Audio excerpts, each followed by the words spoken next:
a 14-member surgical team stands at the edge of a delicate moment inside the National Cardiothoracic Center, not on a make-or-break mission, but on a profound journey of hope.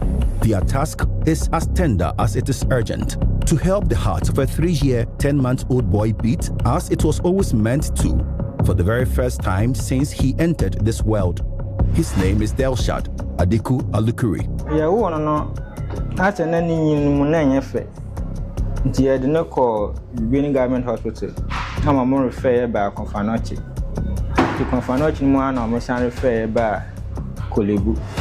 The Abba now must say, when ya Yaremi, a double right ventricle, not PDA. Delshad has a complex heart problem. He has 3 holding heart conditions. In addition, there's one vessel that carries blood from the heart to the lungs. That is narrow. He's not been growing well. He's not able to eat well. He's not growing well. He cannot play with his peers. He cannot study. He doesn't have the energy that a normal toddler has. And if you look at his weight, he's falling quite behind what is expected. So generally, the whole body is not doing well. Correcting each of these delicate defects now rests in the skilled hands of the surgical team, led by the director of the National Cardiothoracic Center, Dr. Ko Nsuamensa. For a child his age, Delshad should have worn the fullness of strength and a soft, healthy roundness.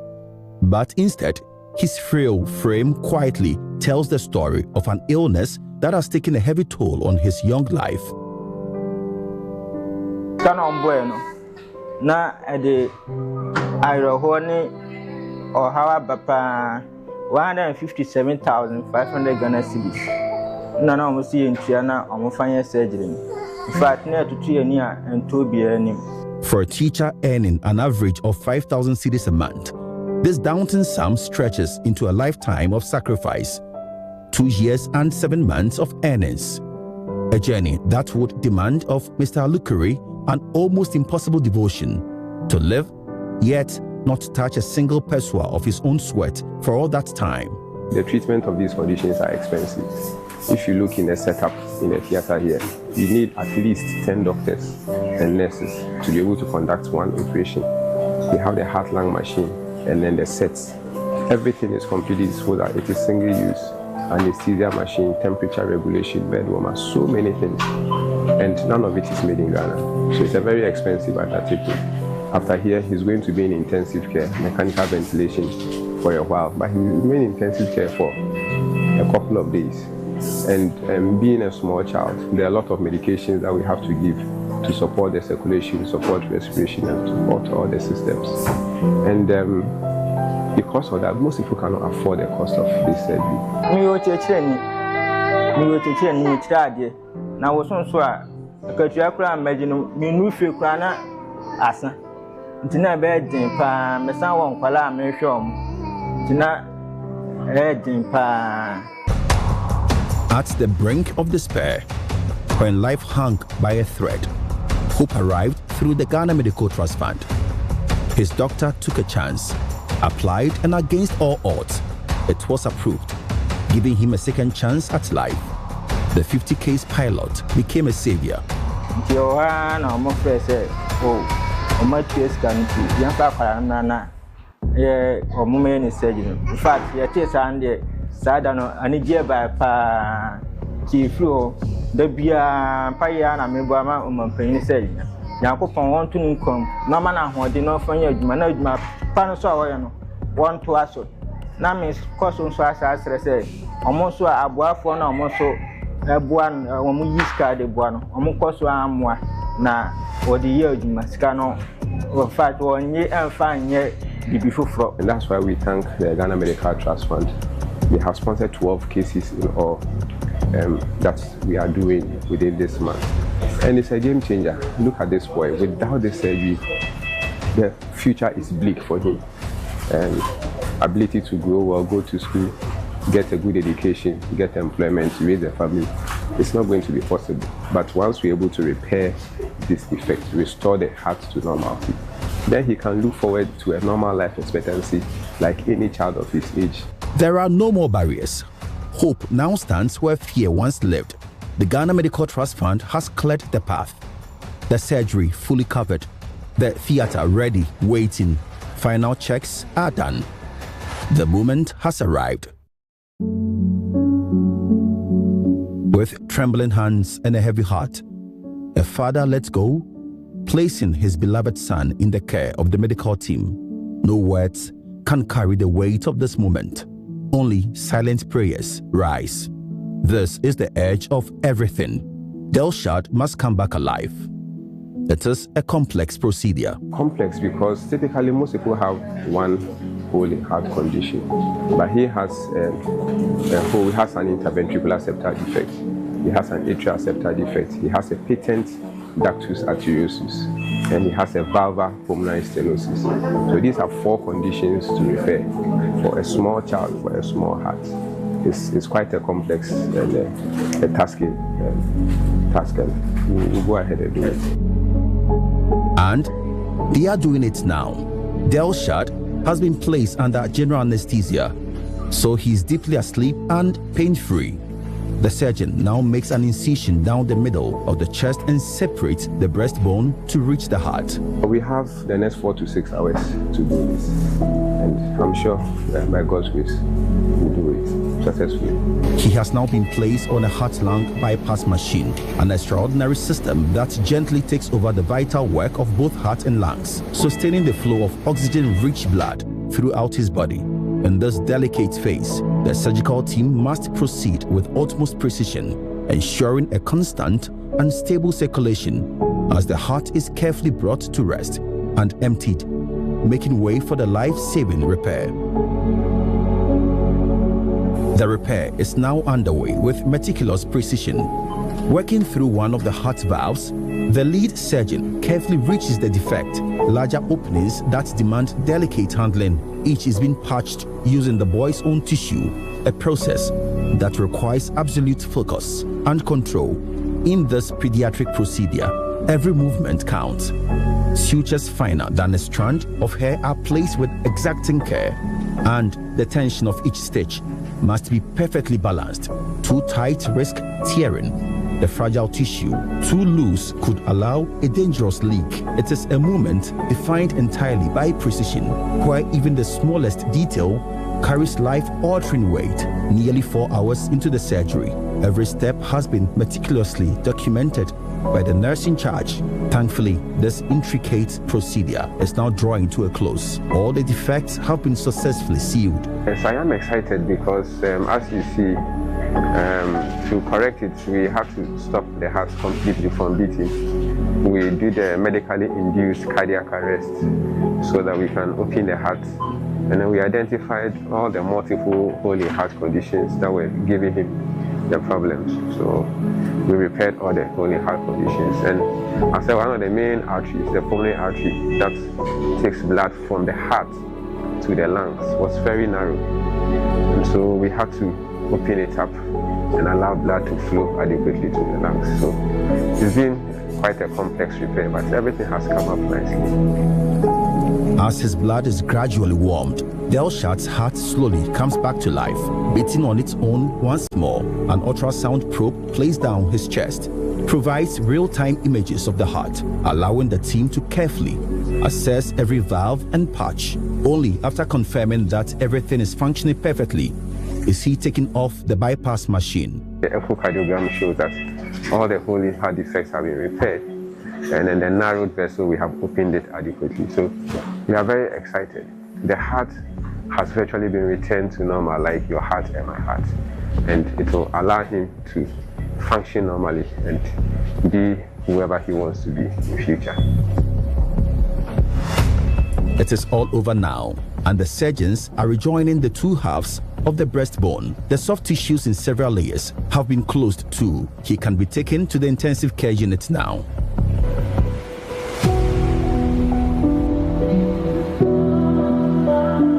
Dr. Kwao Ntua-Mensah has just called his father to the ICU, and in moments like this, such a call could mean anything, good news or unthinkable.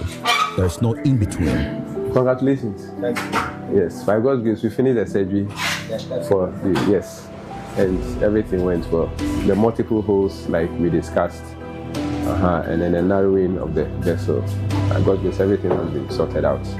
We have had an echo in theater, and then it's all healed. So the nurses will help you. We like you to change your shoes, wear a gown, and then you can go and see him. Yes, I'm sure you are relieved and happy. Yeah, I'm very happy. Yeah, very happy. I saw something like pulmonary stenosis. Yes, we have dealt with the pulmonary stenosis. I'll give you a small certificate in cardiac surgery. Good. So it's very good. Yes. And I'm not grateful. Yes. They have made it possible. Yes. Yeah, they have made it possible. Now he can play with his friends. He can go to school. He can study. He can do anything that he wants. Yes, everything has been corrected. You never know. Maybe he become a president like President Mahama in future. Yes. Good. Knowing whatever awaits must be faced together, Mr. Likuri brings his wife along. They walk in, faces drawn tight with fear, every step heavy with uncertainty. Before the doctor, their silence speaks louder than words, their hearts racing, bracing for impact. Then, at last. All right, good morning, Ghana. Let's welcome you to WoezorTV's Breakfast Cafe this morning. My name is Godfrey Amwafo. It's so exciting and pleasing to be at your homes, on your phones, and wherever you find yourself this morning to welcome you to this show.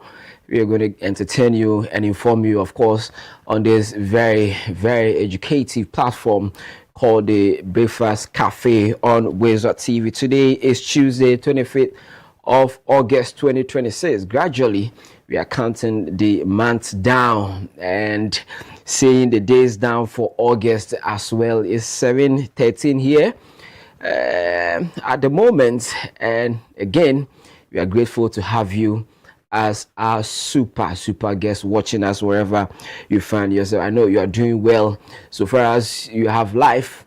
God has smiled onto all of us, and we are grateful for his favor. This morning, a lot of issues happening in the world, the sports sector, the entertainment, politics, and all that.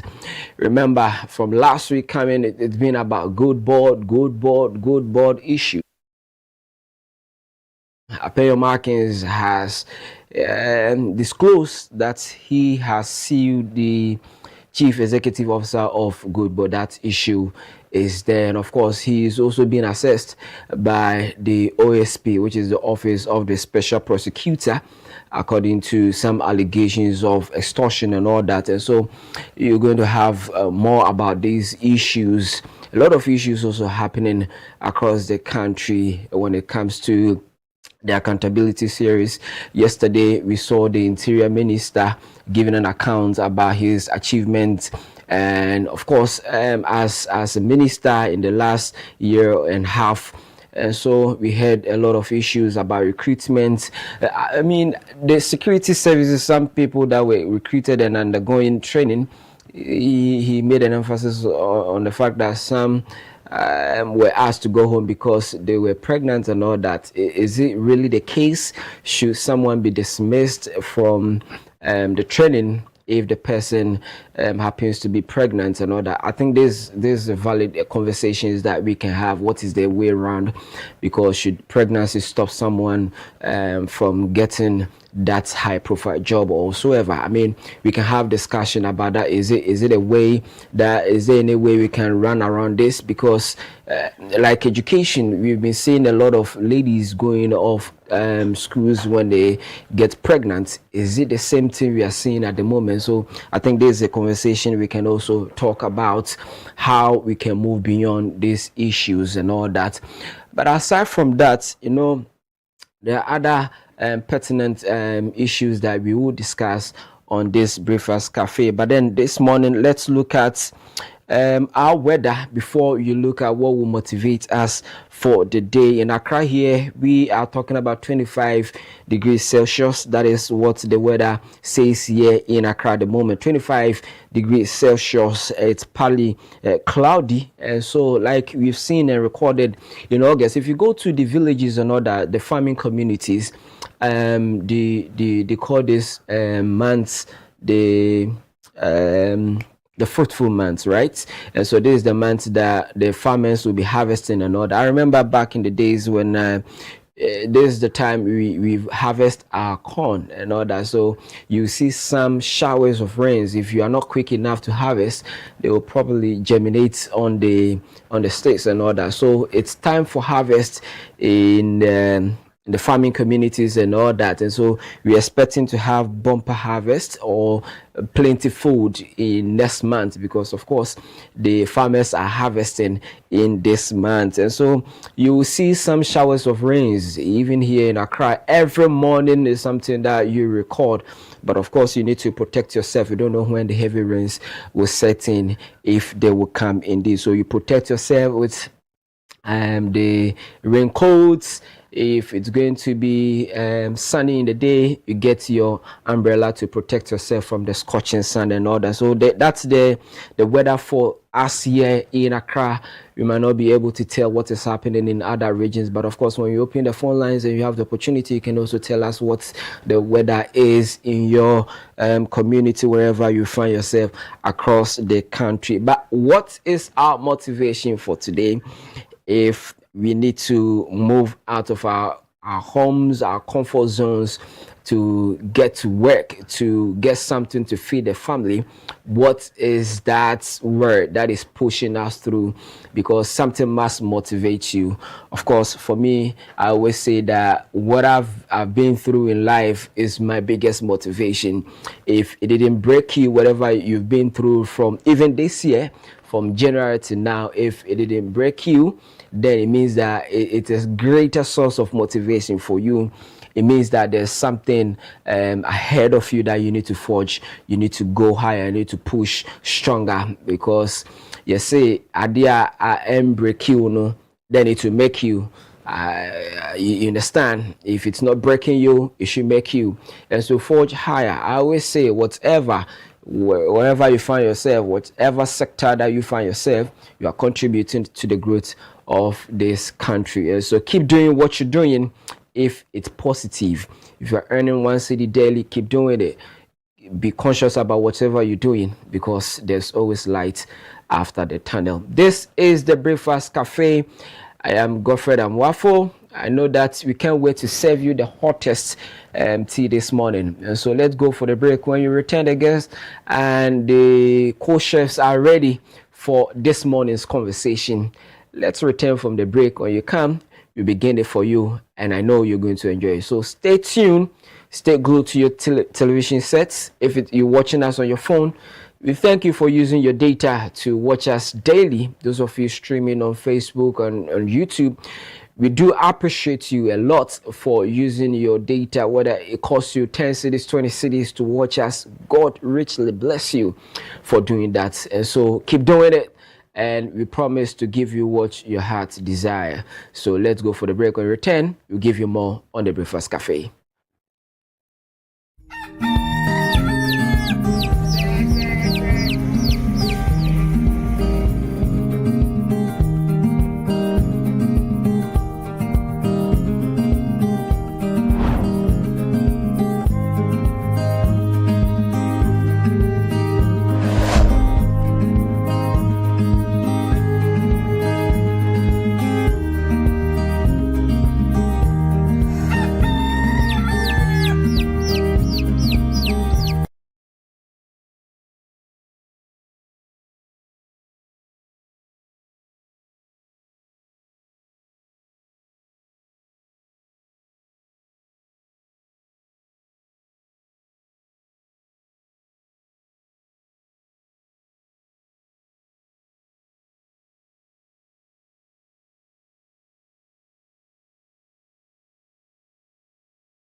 You politicians. If it was pictures and videos that works. that we use to succeed in life, some of us would have succeeded long time ago.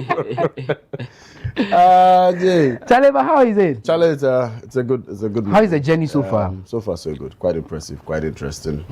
You know, I enjoy the travels more than anything. Yeah. You know, getting to see Ghana, getting to see all of the good work that His Excellency John Dramani Mahama is putting in, and you know how the people appreciate and receive all of the things that the government is doing. I think that's a beautiful aspect of it all. Of course, there are also challenges. There are those who have their challenges and their issues that they'll usually bring up. And well, you know, Rome was not built in a day. So, but generally, do you feel that sense of belongingness? I mean, when I say belongingness, I'm talking about Ghanaians in large, the people you do meet on a regular basis. You recall at a point in time, almost everybody was like, we are tired, we are giving up on the country. We want to jackpot, we want to travel. And I'm asking that because you speak to your peers, the youth. Yeah. What have they been really saying? 2 years, almost 2 years into the new No, but government. I think that if you compare, you know, before and now,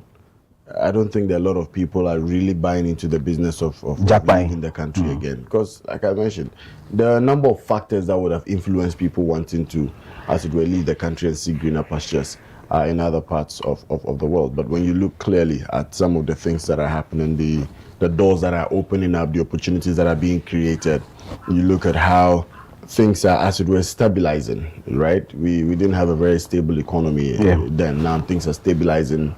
You know that the currency rate is remaining between this range. And so if you need to do anything, you're able to predict and all of that. And I think that stability alone is enough for people, especially if you're in the business world or if you're trading. You understand that stability is okay. And like I mentioned, so many opportunities are opening up for people. There are jobs coming up now. If not for anything, road construction works are happening in every part of the country. Get fund projects are happening everywhere. Now, if you're even looking for artisans, you won't get, because all of them are actively working on big push projects, working on get fund projects and all of that. And so that's really the nice thing about it all, that opportunities are opening up and people are readily taking advantage of all of these opportunities. The National Apprenticeship Program, the apprentice, I'm told, will be graduating sometime later this year. Oh, okay. You know, so there's really some good stuff happening in the country, and it's really, really good to see. Like I mentioned, there'll definitely be some challenges here and there, but I mean, Rome wasn't built in a day. Some things take time. And we might as well just be patient, keep supporting the government to succeed. It's one Ghana that we have, and so whatever it is that we do, our prayer is that irrespective of who is in office, we've got to pray for the country to succeed. When Ghana succeeds, we all succeed. When Ghana fails, we all fail. And some of us, this is the only home that we have. No matter how much you try to leave the country, or no matter how you try to associate with another country, another group of people, it is one Ghana. You are forever a Ghanaian. You will never be wholly welcomed in another place like you'll be welcomed home. So let's just keep supporting the country to succeed, and let's play our roles as citizens, and not be spectators. Anyway, Karim, thank you. And Godfred, I know you have an interest. Yes, we were supposed to have this conversation. Maybe we can just quickly jump into it. You have been following Karim. You have been following. You have said a lot about the feud between Gold Board and then the minority, and to a large extent the minority leader. You recall that over the weekend, the Gold Board CEO leveled some sort of allegations or accusations on the person of the minority leader. Well, whether he would respond later or take the legal actions or not, we wait to see how it pans out. But this morning, I want us to just move away from the back and forth between the two. There is a pertinent issue. You know Solomon Owusu, lawyer Andrea Pierre Dankwa. These two belong to the United Party. They filed a joint petition, and I'll just read excerpts of that petition, then you guys can share your bite on it before we get to speak to Professor Enoch Opoku Entry on this matter. Now, it reads, joint petition for the investigation of allegations of attempted extortion, corruption, abuse of public office and related conduct involving the minority leader of parliament. So that's actually the caption for this petition. It's about 10 pages, if I'm right. Now, it says that the undersigned Solomon Owusu, Director of Communications and spokesperson of the United Party, and Andrew Appiah Dankwa, Director of Legal and Constitutional Affairs of the United Party, respectfully present this petition in the public interest and in furtherance of our civic and constitutional responsibility to promote accountable government, protect the integrity of public institutions, and resist every form of corruption and abuse of public power. 2. This petition arises from exceptionally grave allegations recently made against the Honorable Alexander Kwame Apenyo Makin, Member of Parliament, former Majority Leader of the 8th Parliament and current Minority Leader of Parliament. 3. The allegations concern an alleged attempt by the Honorable Apenyo Makin, either personally or acting through another person or group of persons, to obtain the sum of $1 million United States dollars or such other amount as an investigation may establish from Mr. Sami Gyamfi, Chief Executive Officer of the Ghana Gold Board. 4. On August 19, 2026, Mr. Sami Gyamfi delivered a public statement at the Government Accountability Series in response to allegations made by the Honorable Apenyo Makin concerning the operations and financial position of the Ghana Gold Board. And 5, it says that in the concluding portion of that statement, Mr. Gyamfi alleged in substance that persons engaged in a calculated campaign of reputational attacks would employ false allegations to tarnish the reputation of their targets, in the expectation that those targets would succumb to the pressure and submit to what he described as compulsory arbitration, through which the persons involved would obtain a financial benefit. 6. Although portions of Mr. Gyamfi's concluding remarks were expressed in the plural, the statement was in its substance and context a direct response to the Honorable Apenyo Makin and repeatedly addressed him personally. 7. Following that statement, Mr. Eric Ejay, Chief Executive Officer of the National Entrepreneurship and Innovation Program and a publicly known associate of Sami Gyamfi, made further public allegations against the Honorable Apenyo Makin. Mr. Ejay alleged, among other things, that the Honorable Apenyo Makin was engaged in extortionist conduct and had established or was associated with a team that employed requests made under the Right to Information Act to obtain information from public institutions, after which persons connected with that enterprise allegedly assumed the role of negotiators. 9.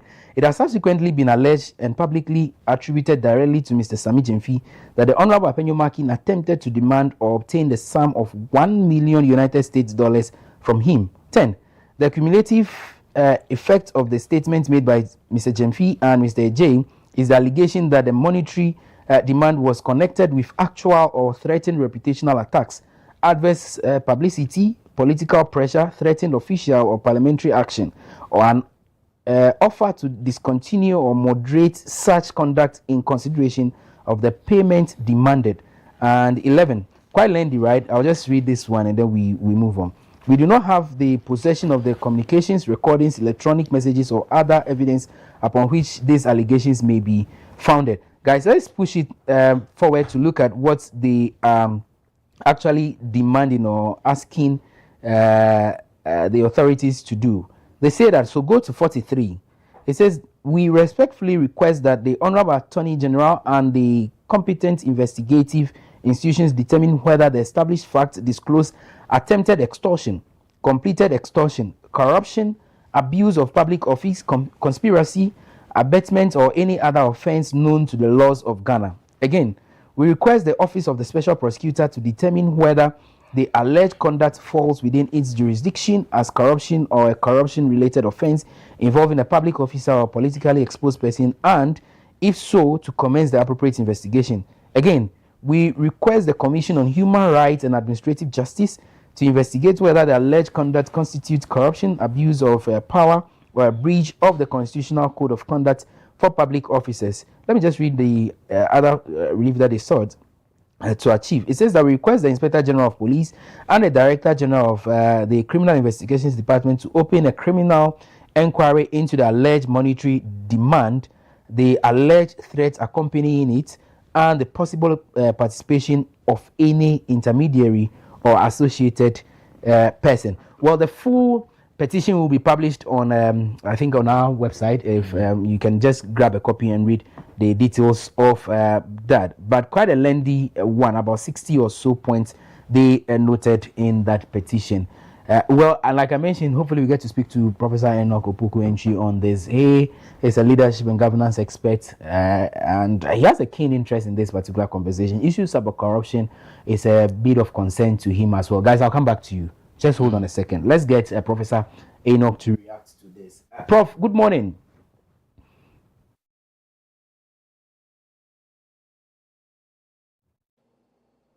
Can you hear me? I mean, as we still struggle to connect Professor Enoch Opoku-Antwi on this particular one, the back and forth is still ongoing. But okay, so Prof is back. Prof, good morning. Good morning, Randy. How are you doing? Okay, Prof, if you can hear me, I mean, first of all, what was your initial reaction? You've been following the back and forth between the CEO of Gold Board and the minority leader, Apenyu Makin. Your initial thoughts on this whole feud?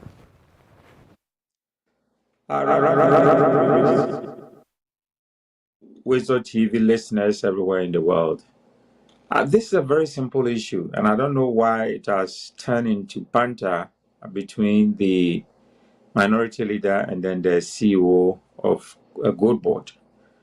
Why? There are three things that is happening. We have to understand that a Gold Board is a buying agent. It is not somebody who. So let me give you a simple example.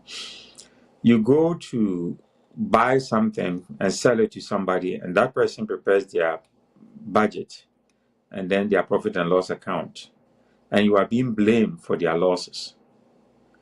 So that is where we are, and that is leading to a lot of talks, media talks, controversies, which has nothing to do with the figures that we are supposed to concentrate on, and why the Bank of Ghana has been making a lot of losses and people are not talking about it. So a couple of things. I've seen a lot of MPP people saying that Apenyu Makin read the information from the Bank of Ghana, and if he's wrong, then Sami Jamfi should prove the data wrong from the IMF. I have also heard a lot of people saying that if there were no losses, they should state the kind of losses, whether it was 100 cedis or 200 cedis. A whole lot of arguments out there. So we are talking about figures. $214 million. That was started by MP4 Ofunwase Irebi, Kwajo Ponkroma. He started the whole talk about it, $240 million US. And then it shifted now to $1.7 billion, which is 22 billion Ghana cedis. Now, let me clarify that so that everybody can understand in simple terms. I've also posted this whole thing and my opinion on that on my Facebook just now. So from January to September 2025, there was 214 million losses, which is trading losses plus Gold Board fees. And this sits on the account of Bank of Ghana. Then the whole of 2025, from January to December, we had this controversial amount of $1.7 billion, which is 22 billion Ghana cedis, which is the full year of 2025. And that is a gross loss on the door gold trade after Bank of Ghana scaled up their operations. So both are Bank of Ghana losses, not Gold Board losses. If that is clear to everybody, then the argument becomes easy and we can step away from politics. So the debt that we are talking about sits in the book. It is Bank of Ghana losses, not the losses of Gold Board. So if that has been established, IMF themselves said that the Gold Board made a surplus of 600 million under the domestic gold purchase program. So the IMF stated in the same report that Gold Board itself made a surplus of 600 million. So why the fight? First, whose loss it is? That has been the bone of contention. And it should be clear to everybody that it is in the Bank of Ghana balance sheet. So it is Bank of Ghana loss. It is not the loss of Gold Board. 2, it is accounting versus cash. So Gold Board, according to the Auditor General report, made 907 million operational surplus, which is 5.4 billion total surplus per the Auditor General's report. Now, we also established from the beginning that Gold Board is a buying agent for Bank of Ghana under the September 2023 PMMC agreement. So that means that the minority argument now about the laws and everything, why is the Bank of Ghana quiet about this whole thing? Because we had over 60.8 billion losses in 2023 alone from the same Bank of Ghana when NDC was not in power, when the minority, the current minority, was in parliament and their government was in power. We had over 60 billion Ghana cedis losses. And that time, nobody attacked any CEO of any institution or organization or board. They laid the foundation and then the course at the doorsteps of Bank of Ghana. So why are we now targeting the CEO of Gold Board when they are just a buying agent and not a seller agent? So let's go back to the IMF report, and then I'll end up with the Owusu's sue and everything. So the IMF made a couple of recommendations, and these recommendations were done in July 2026. One, they are saying that Gold Board should become a buyer instead of a seller.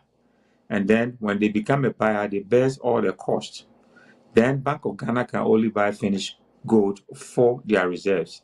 If that is done, and Gold Board moves from becoming a seller now of gold to a buyer, then every losses can be placed at the doorsteps of Gold Board, but not now. As it is now, it is Bank of Ghana losses, not Gold Board losses. So when somebody becomes personal about this, that when we come to power, somebody will go to jail and we cannot have the bill for it, it becomes like a personal attack and the person will respond to it. So Bank of Ghana made a second recommendation: put all future quasi-fiscal costs on national budget, not Bank of Ghana. And in that way, we protect Bank of Ghana negative equity, which hits 6.7% of the GDP. Then they also said that we should quantify the exact loss drivers. So what drove the losses? And that's what we should be thinking about. The Forex Bureau risk spread, off-taker discount service, SA fees, SA is ASSAY, SA fees, and then the trading margins. Then they also recommended that we should separate personal accountability from institutional design. This is very important because the Gold Board has been designed to sell gold to Bank of Ghana. So when we come to personal accountability, you separate the individual CEO from the institution the way it is designed, and that was not done by the minority. And that has resulted into this kind of back and forth. But all said and done, I think that we should have an independent forensic audit report in addition to the Auditor General report. The CEO of Gold Board says that he's ready to go to Parliament to explain further. I think that should be done. And then when we are able to do that, we should make sure that the July 2026 IMF recommendations are also implemented. When that is done, we can have peace in the neighborhood. And again, I'm saying that the Owusu's, letter to the Shraj and then the CID and all those is what I call more fire. They are just adding more fire to the flames, thinking that they will dig deeper to get more answers. And I think it's in order because they have the right to do so. All the allegations very damning on the person of the minority leader, looking at his reputation as well. I mean, for you, in what form should the investigations, or what sort of attention should be given to the petition filed by Solomon Owusu and his compatriot, lawyer Dankwa? Yes, Solomon's situation and lawyer Dankwa's situation is that they want more answers. And when issues like this come, we should step away from the partisan politics and the party communicators and then look at the facts. The IMF gave the facts. Yes, there was a loss, but that loss is not coming from Gold Board. It sits in the books of Bank of Ghana. So it's Bank of Ghana losses because Gold Board is a seller, not a buyer. They sell the gold to Bank of Ghana, and the Bank of Ghana incurs some losses. And then they stated the kind of losses and how it occurred, and they made recommendations. Any new institution will face such challenges, but we should find a way to make sure that Bank of Ghana will not continue to be making losses. I think for the past 10 years, the least loss Bank of Ghana had made every year is about 10 billion Ghana cedis. I stated that 2023 alone was 60.08 or so billion Ghana cedis loss. That is 3 times more than the 22 billion that we are talking about here. So Bank of Ghana keep making losses, and they loses their focus as a policy guidance, and authoritative body as an Apex bank. So Owusu's letter asking for more, clarification and everything is about extortion. As we speak now, Afenyo Markin has sued. He said he has sued. First, he said he wasn't going to sue. He wouldn't even mind the Gold Board CEO. Now he says that he has sued not only the CEO for calling him that he's an extortionist, but he's also sued Multimedia and then Peace FM, the stations that aired whatever he said. That's why I'm very careful talking about this, because now the issue is a court. He has sued. And the game of the court now is, evidence. But I know one thing, both the CEO of Gold Board and then the minority leader are two powerful individuals. They are supported by their individual political parties. Both are lawyers, and they also have the resources to hire any kind of lawyer they want. So I'm not bothered about the two of them and how it's going to play. I am bothered about the facts. And if anybody has an evidence about extortion, which is attempted extortion or completed extortion or abuse of power, whatever it is, I think the evidence will show at the court now that, the minority that have sued. Between these two? Come again with your question, please. Prof, I'm asking if we are going to see a very long run between these two, Sami and also Afenyo Markin, as far as this whole case is concerned. I think social media like the beefs. So this is going to be a beef that people will enjoy, because Sami that I know, I have done a couple of programs with him. I know his family. I know the Jemfi, his father. We were both Adventists. I don't know if Sami is still an Adventist, but I know he's somebody of high integrity. He speaks the truth. And if he says that somebody tried to extort money from him on this issue or any other issues, he might have an evidence to show at the court. Like I said, both are lawyers, and both can hire any kind of lawyer to defend them. And they know, both of them understand that their political parties are behind them. And the game is about evidence. So yes, it might be a protracted, legal battle, because if he cannot show evidence of, maligning somebody and calling him an extortionist, that person he could be fined or anything of that sort can happen. But I know that our elders say that before a blind person tells you that they will hit you with a stone, then their feet is, stepping on something. So maybe he knows what he's talking about, maybe not. The law and the legal process will determine that process. Into us this morning. Thank you. Viewers, there you heard Professor Enoch Opoku-Antwi also adding his voice to the ongoing seeming feud between Gold Board CEO and also the minority leader Afenyo Markin. Godfred, has he really sued Sami Gyamfi? Yes. What is contained in the statement or the letter you have? Okay, so this is the statement we have here at the moment is from the OSP. Okay. Acknowledging the receipt of the petition. Okay. And it says that they are going to look into the matter. Okay. You know that the petition is to establish whether there was an attempt of extortion. Yeah. If it was, who was behind it. Yeah. And then they go ahead to prosecute those culpable in that score. So that's what the OSP yesterday acknowledged, that they've received that, and they're also going to establish whether it falls in their jurisdiction. Because they mentioned the OSP, the police, the Shraj, and all that. So they will, for them, they have responded that probably they are going to look into whether it falls in the. So that's what we have on the screen. That's OSP's one. But then later yesterday, the evening around 8 p.m. thereabouts, we heard that the minority leader has revealed that he has rather sued the Sammy Jemfi, the other person Eric KJ, and the media houses that they made those claims and all that. So he said that on the floor of Parliament. You know, yes. So that is it. Okay. So maybe we can take a listen to this. Then Karim also jumps on this particular one. Let's listen to what the minority leader said yesterday. In the face of the allegations of extortion leveled against me, I have chosen to take high moral ground by submitting myself to the processes of the law.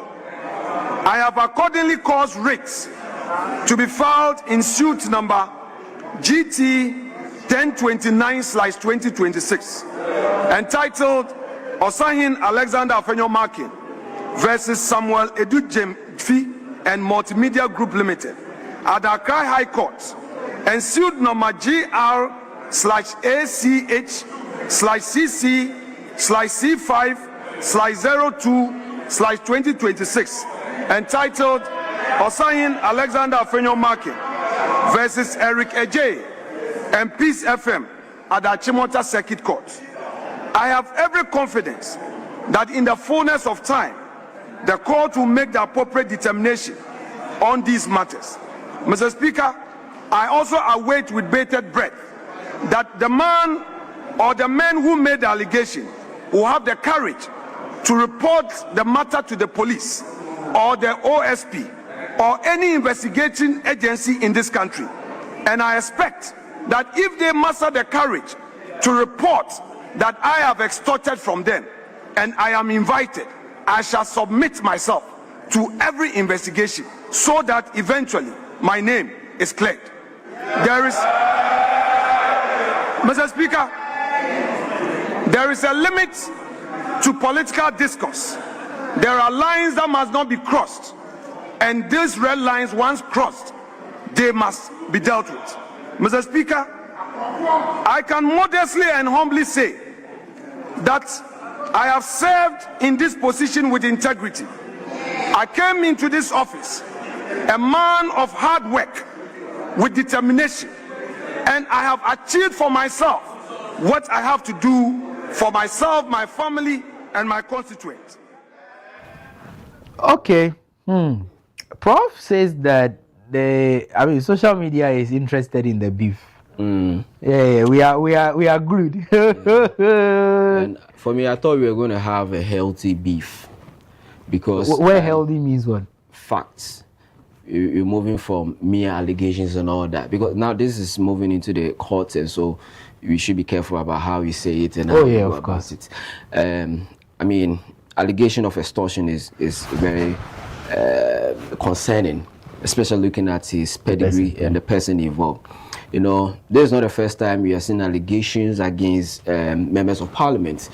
Recall in 2022, the Asante Achim MP and the Kubi made similar allegation against his own party members that were taking money from the businessman to go against the then finance minister. When the issue came out for you to come out to he ran away. Yes, you understand, and it became something else.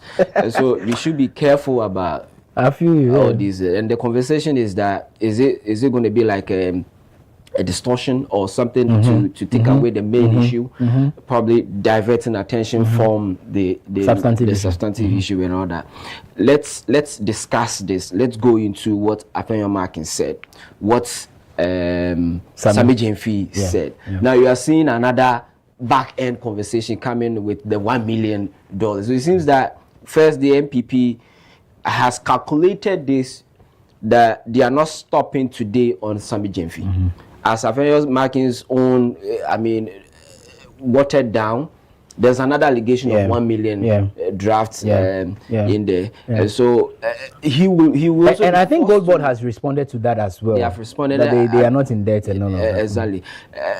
So he will be forced to also find something to leverage on, probably. But then, like Prof said, that Sammy Jenfi knows what he's up to. The kind of person he has known for quite a long time. He never lies and all that. He is truthful. So probably he will also stand up, because during the accountability series, he says does he look like someone who fears? There's no fear in him, right?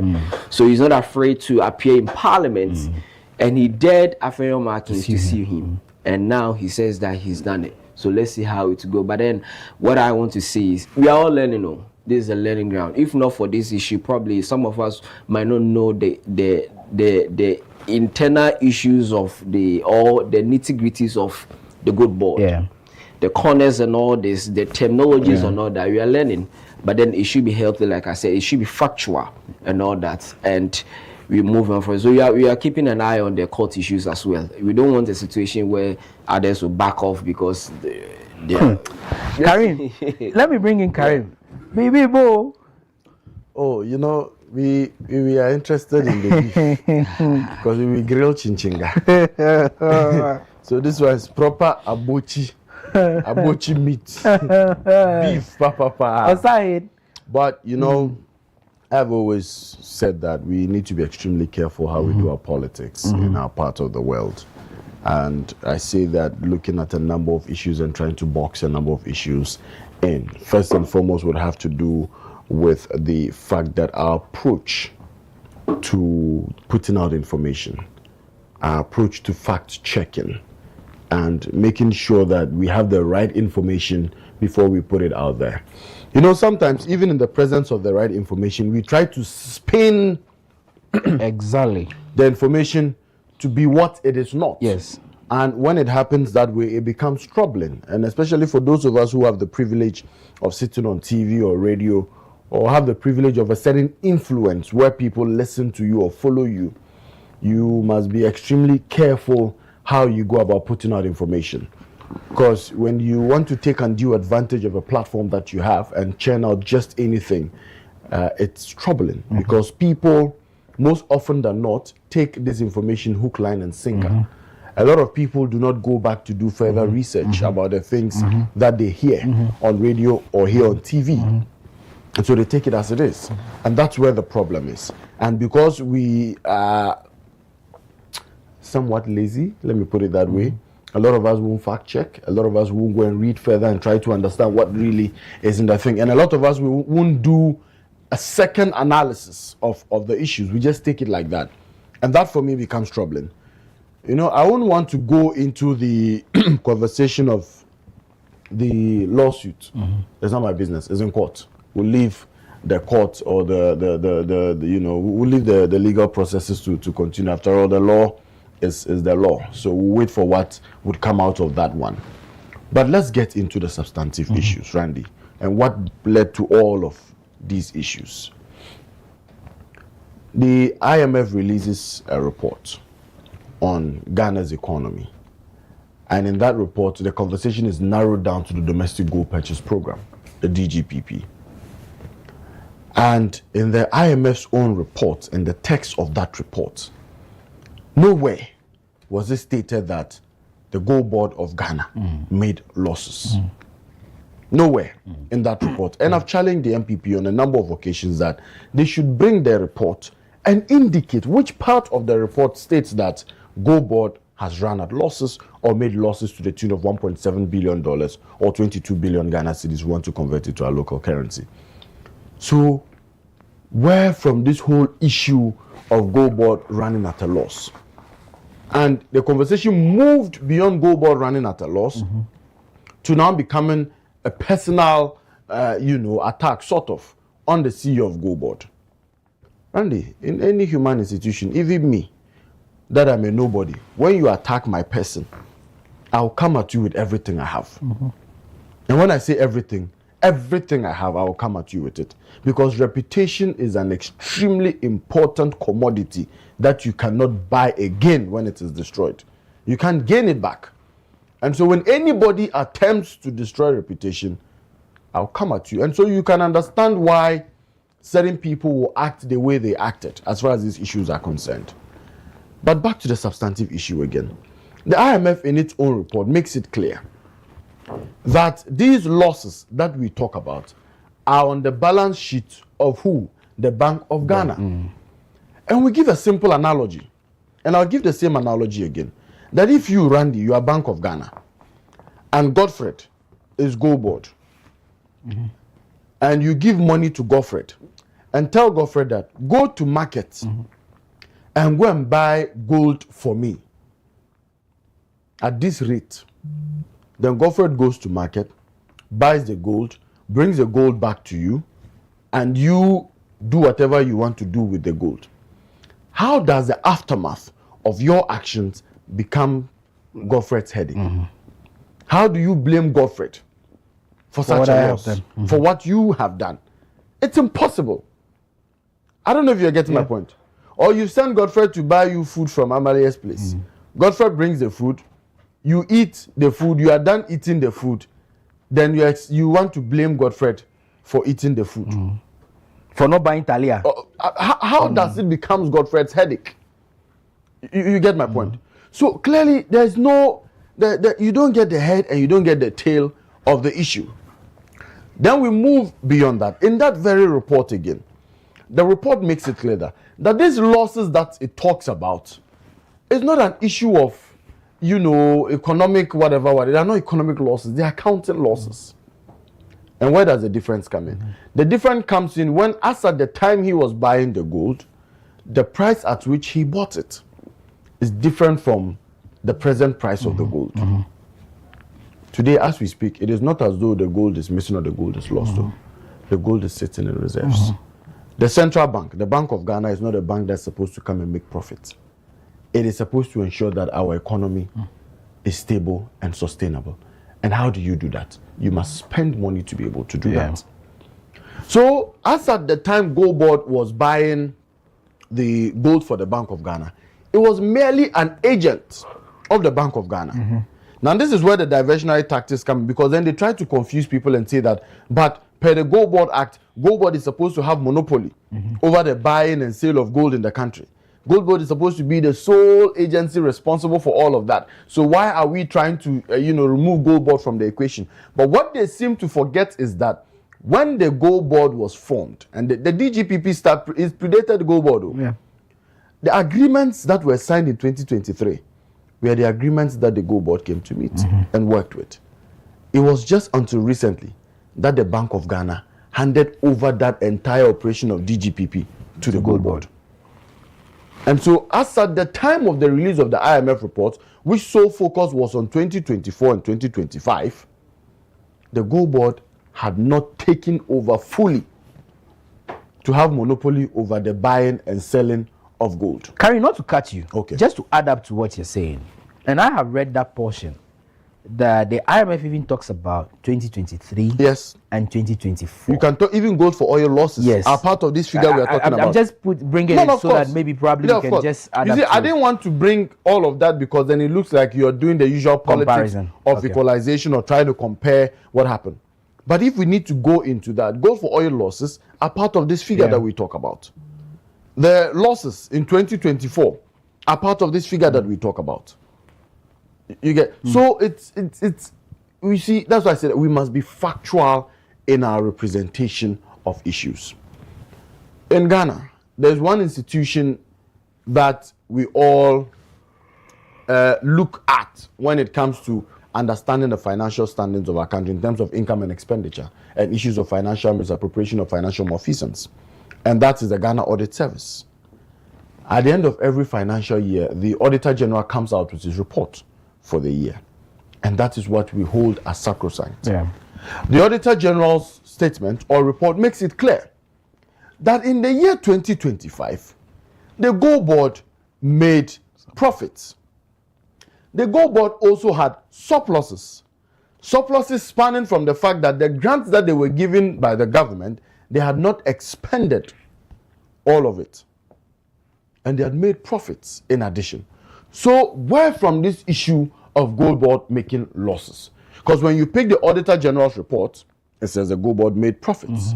When you pick the IMF report, it does not state anywhere that the Gold Board made losses. So why would anybody get up and try to paint a certain picture that the Gold Board had made losses and that we must tie those losses around the Gold Board, when clearly, even in the IMF's own report, it states that the losses are on the balance sheets of the Bank of Ghana. Randy, anybody from where you sit would be able to read between the lines and say that, look, this is more of a personal attack on Gold Board and perhaps the leadership of Gold Board than it is a call for accountability. And like I said, and like Prof said, if indeed we wanted the conversation to be about a call for accountability, then the position of the minority leader and the New Patriotic Party now, so to speak, should have been their earlier position. When they started, their position was that Gold Board had made losses. If we had kept quiet and not spoken about it, that would have festered. And we have always said that the MPP is very good at propaganda. Forget the fact that they never had propaganda secretary. They are extremely good at it, and they have that, potential to be able to push a certain false narrative to the point where it becomes truth. And so the Gold Board and leadership of Gold Board obviously came out to refute the allegations. Then the position now moved from, okay, it is not Gold Board's losses. The state has made losses. Somebody needs to pay for. I'm coming there. Then, when the conversation started coming about again, that look, these losses that you are talking about are accounting costs. They are monies you'd have to spend to be able to get the things you want. So if you don't spend those monies, how do you get a stable currency? How do you show up your reserves? I don't know if you're getting my point. How do you ensure that there's a constant inflow of forex into the economy? So we call it opportunity cost in economics. Something has to go for something to come. Now they have changed their position again, and their third position now is that then we must investigate the individual costs and understand how the 22 billion losses came about. And I think that in any serious country where there's a serious opposition that indeed cares about accountability, that is where the conversation should have started from. That the 22 billion that we talk about that we've lost as a result of this DGPP, what is accounting for the 22 billion? Okay, fine. We say assay costs. What is it? How much really went into it? What was the quantum of gold? Because don't forget that the assay cost is calculated based on the quantity of gold. So how much? What was the quantum of gold? We say exchange rate differentials because we bought at the forex rate at this amount. However, we are trading at the Bank of Ghana or interbank rate. So we must look at it and identify what the differentials from that point are. We talk about the fees and the charges that goes to Gold Board as an agent. What's the quantum of gold? And what's the fee per quantum? Yeah. I hope you're getting my point. Then we do all that calculation. Then we can indeed talk about accountability. But if we don't start it from that point, and we go and pick it from a point of falsehood, from a point of spinning a certain narrative, from a point of lying, because that is what it was, and try to paint a picture of what does not exist. And when you've been called out for the bias and the lies and the hypocrisy, then you start shifting the goalposts. Kari, one will also say that, one can also say that if they had not started that way, we wouldn't have gotten the creme de la creme from Gold Board or the response from Gold Board. That's not true. Which I'm coming. Okay. Which is leading us to what you are asking for. Okay. That the main issue should be about how and what constituted or what contributed to that loss. Let's break it down. There is an economic term for that. Like, let's look at the is it inventory or what? Let's take an inventory look. Let's just look at the books. Yes, the books. Yes. Exactly what contributed to that. We know. But like they have stated it. But like I said, blah blah blah. Like I said, Randy, there's an Auditor General's report that comes out every year. Yeah. And fortunately for the Gold Board, they put everything on their website. Yeah.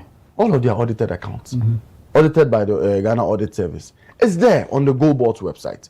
So anybody who wants to understand what the issues are, go there. The Bank of Ghana does same. Everything is on the Bank of Ghana's website. Do you know that until the NDC assumed office in 2025, We did not even know the amount of losses that we made from the Gold for Oil program and the DGPP. Are you aware? And that was under the previous administration. That's what I'm saying. Yeah. We came in and opened up. We came in and we chose to be transparent about the issues. We came in and brought it to the fore for Ghanaians to see Gafili Gadochi.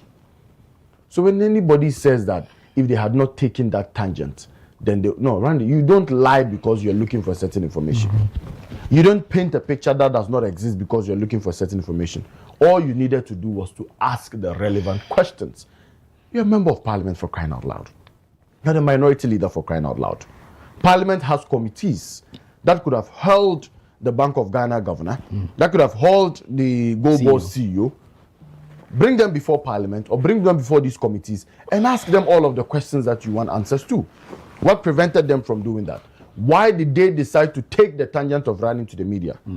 I said it and I'll say it today again, that press conferences are not the avenues for us to ascertain what is happening in public institutions in this country. Anybody who runs to the media first before asking relevant questions to the relevant people has a hidden agenda. And clearly that hidden agenda has been exposed. So that is what we are seeing. You see, when you make it about personalities, you deny the Ghanaian people the opportunity to know what really is happening. Like Prof said, a lot of people are much more interested in the beefs and who is cooking who and who is speaking more than who. But that should not be the crux of the issue. What's most important is that we are talking about taxpayers' money. We are talking about the mandate that the Ghanaian people have given this government. And we ought to be accountable to the people. You see, the NDC is not afraid of accountability. At all. The NDC is not afraid of accountability. Sami Jemfi himself has made it clear that he's not afraid of accountability and that he is ever ready to be invited to Parliament to come and explain what is happening at the Go Board and what the IMF report is saying and what the Auditor General's report is saying. So the minority leader and his people had an opportunity to have done the right thing, to have asked the relevant questions. This issue should not have degenerated into what it is today at all. Today, conversations about name calling, about somebody being this, somebody being that. Now there are lawsuits. Now there are petitions with the what's it called, the OSP. We should not have gotten to that point, because when we do that, it waters down the actual issues of accountability. Then now it becomes a subject of personality, of personalities, and that is not what we are looking for. The conversation, as you mentioned, people the truth has even moved. And Godfred will come in from there. I don't know what he has to add, but I'll just read excerpts of the Gold Board's reactions to the allegations on the 1 billion Ghana cedis overdraft as it came as well.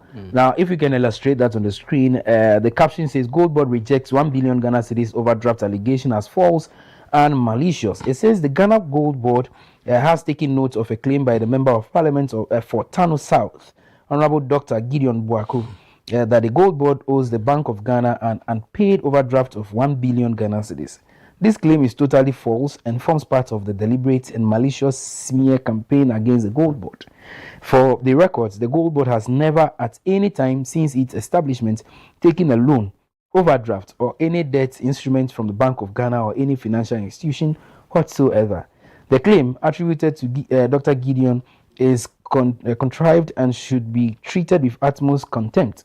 We entreat the MP to unequivocally retract and apologize for putting out this falsehood. That's been signed by Prince Kwame Minkap, Media Relations Officer at the Ghana Gold Board. So, yes, we have moved from one part which talks mainly about the losses allegedly made. Now the conversation is on an overdraft. But I ask, exactly where do they get the information from? Oh. No. But they're also in this, so no, it's easy to get it. Easy reputation. A member of parliament should have the fact, like Prof mentioned. Because if Gold Board can deny this outright, what next for the MP? The man who has alleged. Okay, does he have contrary views? Does he have contrary documents to prove that indeed what he said or what he has alleged is really true? The mere fact of denying doesn't mean the thing didn't happen. I agree. So it will take to another stage if they want to prove that they really owe. But then there was a video of Sami Jemfi that we played earlier. Which part? during the accountability series will make us understand whether they really owe, they really take physical money from BOG or not. The overdraft that they are talking about. Okay. Because why would they borrow? And for what? Now, in one of your accusations, it says that there's a laws on the book of what BOG because they have been financing Good Board. And now you are saying they owe them. So somebody, I am the one financing you, giving you money to buy your gold or your operations. So how can I still owe you? You understand? Why would I borrow from you if you are my financier? You understand? That is everything that I need to do, operational costs and everything. You had the one giving me. So there's no need, I will come back to you to borrow. And so that part, I think. But then he answered a question about whether even Good Board receive physical cash. How does BOG finance Good Board? I think that will even settle, this whole issue. How is the Good Board financed by the BOG? Is it that BOG will print cash and give to them? Or how do they do it? He responded that through the question that Belinda asked him during the accountability series. And he made mention that, no, we don't take physical money that's in the box or in the bag. Good Board or BOG serves like an intermediary between the commercial banks. So they take that facility from there and then hands over to the Good Board. I think he better explain it in this video. Is this the video you're talking about? Exactly. Okay, maybe we can take a listen to this and come back and wrap up on this. Interesting days ahead. March and May this year, under our model to raise advances from off-takers, we were able to raise close to 839 million United States dollars on our own from off-takers to buy gold. And all that dollars was sold to the Bank of Ghana. 839 million United States dollars that we sourced from our off-takers into our bank accounts at Bank of Ghana, which we offloaded, the FX we offloaded to the Bank of Ghana at the Bank of Ghana reference rate under a forex sale agreement between Bank of Ghana and Gold Board. So that is with off-take advances. Then you have our program to raise money directly from the commercial banks. Because this whole talk about Bank of Ghana financing Gold Board, you need to understand it. It doesn't mean that Bank of Ghana goes and take its own money and give it to Gold Board to buy gold. You see, there is something called intermediation. And intermediation means that there are businesses and individuals in Ghana who need foreign currency dollars to transact business.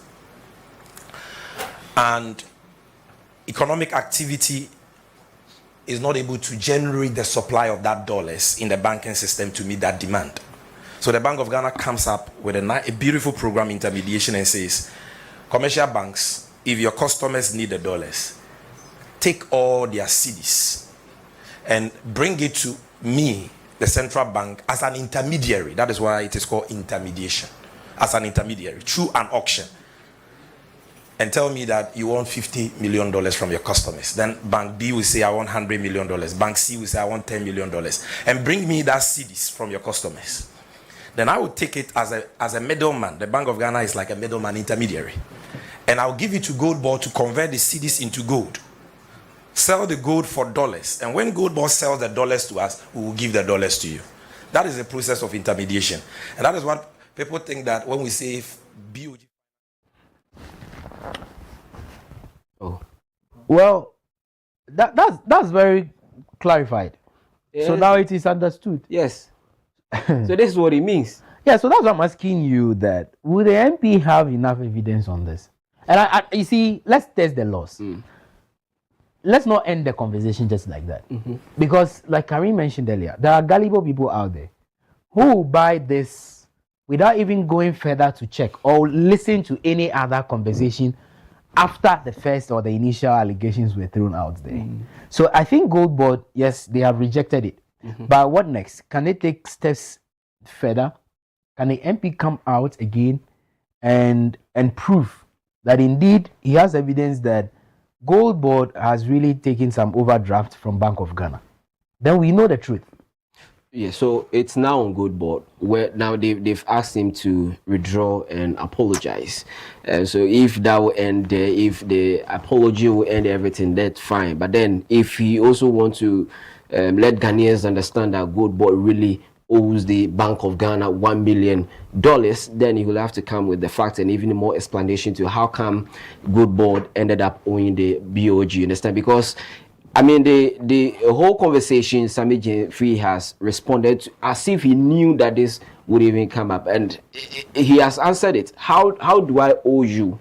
Look, he has explained how BOG even financed the good board. It's not as if that the BOG will use its own money. They rather go to the banks who need dollars to give their customers. Bring your cedis. Good board will go and buy the gold in cedis and sell and bring us the gold. We sell in dollars and give you your dollars. It is as simple as it is. You understand? So how would the good board end up owing you? And for understanding, he said that their main objectives, as established by law, the acts, we shouldn't forget that good board is not a profit-making entity. By establishment, they are mandate driven rather than what profit driven. So they are not even there to make profit. That's why it says they've made 800 and what over $800 million, but they sent all the money back to what BOG. Yeah, it's not for them. Yeah, they are not supposed to make profits. Gold board is to buy gold and give to the BOG to sell. So they are not there to make money for themselves. You understand? So money cannot even sit in their accounts. That's why if you look at the report, they don't even mention they made profit. They say they made what excess. So that's surplus. Surplus. Yeah. You understand? Because you can't use profit for them because they are not profit-driven entity. Okay. Anyway, let's see how the days ahead of us will look like. Let's test the laws. We'll all be in court. Keep our eyes on the happenings as well. But Carrie, you want to add something or we move on? And there is another conversation we should be having on the accountability series as well. Fallout from that maybe later in the morning as well. Honorable Muntaka said a lot of things yesterday. But Charlie, why did you do your face like that? Oh, what did I do? And the baby do me. Oh, is it? No, Randy, I think that like I said earlier, we see politics is, of course, is a nice sport. It's a good thing to be involved in. But how we do our politics must change. We must speak to issues. We must be factual. We must see a complete reduction or, a complete extinction of intentionally trying to spin issues just to suit a certain partisan agenda or a certain parochial agenda. I think that the Ghanaian people deserve better. And when people give us a mandate, irrespective of which party we belong to, they give us a mandate because they expect that we ensure accountability. They ensure that we serve them and we are truthful and honest to them. So it's just unfortunate that things have had to degenerate to get to this point. We want to see more intellectual conversations, not the usual I catch you, you catch me kind of politics. No. See, and especially for we young ones who are the new generation, we want to do better, and we expect that the right examples should be set. And so people who find themselves in certain positions where people look up to them should be setting the right examples. They're intentionally trying to spin issues and create fire where there's no fire. Is unnecessary, and that's why you realize that in all of this, it's been a one-man soldier fight. Yeah, there's nobody from his camp supporting him. He's been alone, because, like I said, there's nobody who can defend the positions that he has created, and like where the issue was picked from. And some of them are even running from debate. Those who started stoking the fire have run away from the debate, and they've left Afenyu alone. Nechi Guho say, "Bear back," but anyway, it is what it is. It is well. We'll leave the laws to do what they have to do. Yeah. And like you said, I mean, it's part of politics. You need to keep the government on your toes. Sometimes you need to, I mean, pull the lines to see the reactions and all that. Now, they've made the whole country a bit gingered. You understand? Everybody's on its toes. Yeah, you understand. Waiting. I mean, we have issues to talk about and all that. It also shapes our democracy and all that going forward. It tells you now. It sends caution to the rest of the ministers and the sector CEOs. Yes. That, look, we are watching. yes, people are really, Yes, I feel monitoring your work. Yeah. And you've seen that for some time now. You are not even saying that agric is the backbone of our economy. When was the last time you heard it in this government? It's been a while here, right? So we are. It seems that we are focusing more on good, but because it is new. Yeah, okay. Their operations are new, and what they are bringing to us is quite. And we are attributing the economic gains of this country at the moment to good board. And so you are definitely going to attract a lot of attention, like sugar on the floor. A lot of ants and all that will come around, and so they should be careful going forward. It's obvious that all the lens will be on them, and so. But then we don't expect, I mean, CEO to come back to speak about this because on Saturday he closed all doors. He is not going to respond to anything in the media anymore. A media man running away from media at the moment, it means that he needs to focus. Understand? So for the past 1 week, he is coming back. I mean, back and forth, responding to issues. You can also imagine the minutes and hours he has spent to understand everything that is going on, what it will even cost their operations. You understand? If he had to hold on for certain briefs and all that for him to respond to these mere allegations. I mean, the fact is that there's loss. Nobody can dispute that. But who is, I mean, carrying that cause is where the minority is finding it difficult to put the blame. You understand? Ask the right question. There's no difficulty in putting the blame. The document itself has said who is responsible. So it's up to them to tell us. For them, their spinning agenda that has failed. Exactly. And so they just want to distract him. And he has said that he's not coming back to respond to this. And we also encourage him to focus on his job because I've even listened to some few interviews before entering the studio. The IMF rep in the country commending them and the activity. And just 5 minutes ago, he shared that video on his timeline that people can also watch.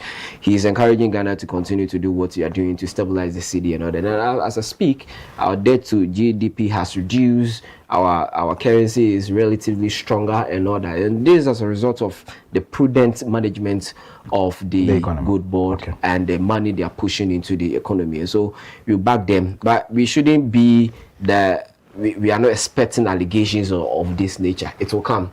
I mean, it happened in the past. The NDC used it, they will use it against them. It's part of the politics. It helps shape reality and our opinions about issues. But we'll go for a break and come back to do some birthday celebrations, right?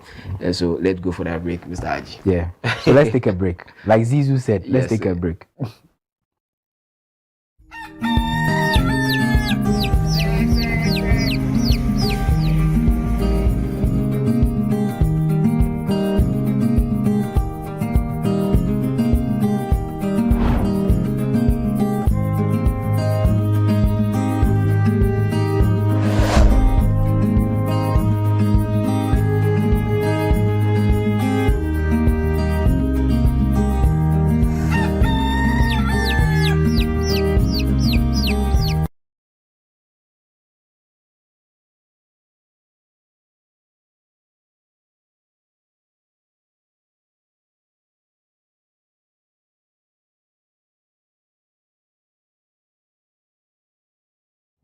Embarrassed.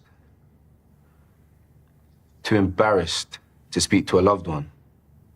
Too embarrassed to speak to your doctor. Too embarrassed.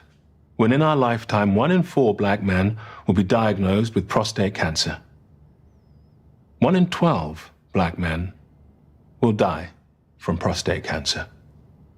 Let me repeat that. 1 in 4 black men will be diagnosed with prostate cancer. 1 in 12 black men will die from prostate cancer disease. 1 in 12. That could be your dad, even your older brother, uncle, or grandfather. You need to make sure they are not embarrassed to speak to you or their doctor about it. Hey, Dad, Have you had your prostate checked out? See? How hard is that? It's easy. Just start the conversation. Prostate cancer is survivable if caught and treated early enough. Don't let embarrassment stop you having this important conversation. You may save someone's life. Not just your own.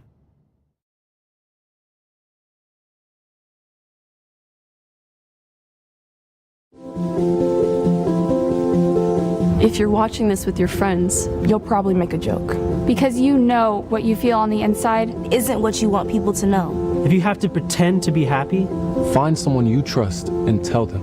If you get mad at things and you don't know why, or have thoughts about hurting yourself, Find someone you trust and tell them. you are never alone when you share.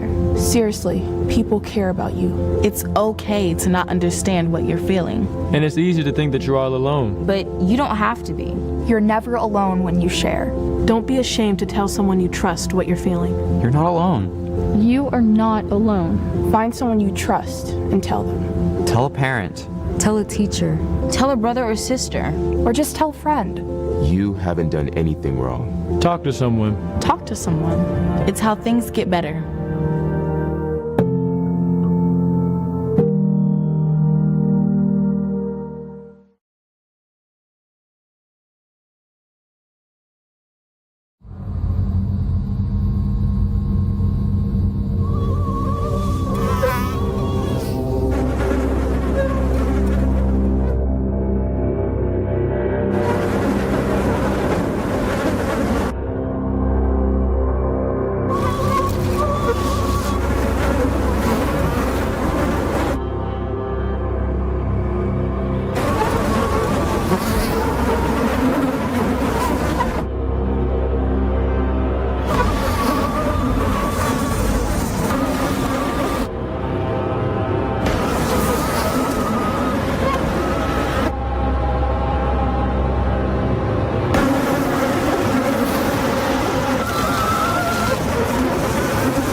Or we can be the generation that ends it for good. Malaria must die, so millions can live. And there they are. The squad is ready, lined up, ice cold, focused and prepared for national duty. Every bottle in position, every label shining with confidence. And here comes the selection. One bottle steps forward, picked from the squad, ready to deliver for Ghana. He takes the first sip. Oh yes, refreshingly hydrating. The whistle goes. The Black Stars are on the move. He breaks through the defense like flowing water. Beautiful control. He lines it up. He strikes. Goal! Ghana is awake. From the fridge to the field, Awake keeps you refreshed. Awake purified drinking water. One for life. Proudly supporting the National Cardiothoracic Center. This advert is FDA approved.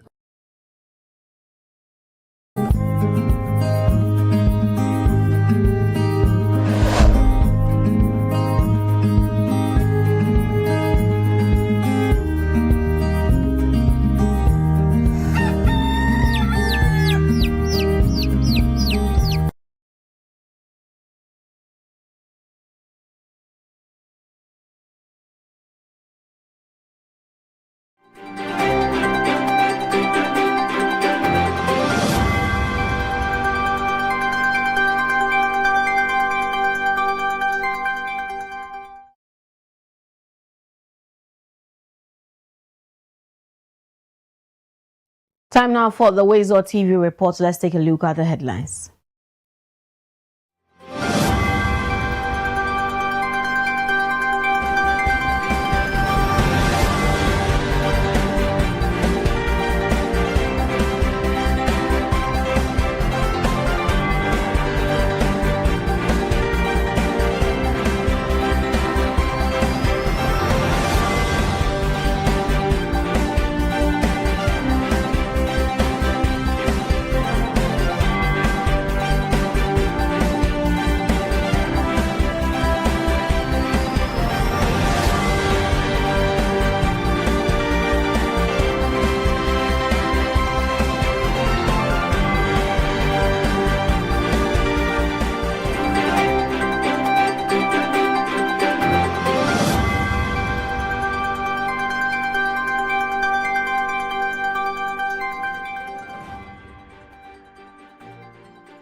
Thanks so much for joining us. Let's settle for the details of the stories.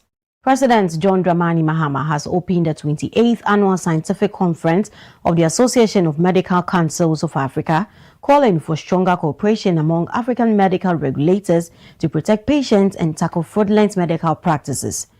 Held under the theme Responsive Regulation for Safer Communities Towards Universal Health Coverage, the 5-day conference brings together medical regulators, healthcare professionals, and policymakers to strengthen regulatory systems, improve patient safety, and advance universal health coverage across Africa.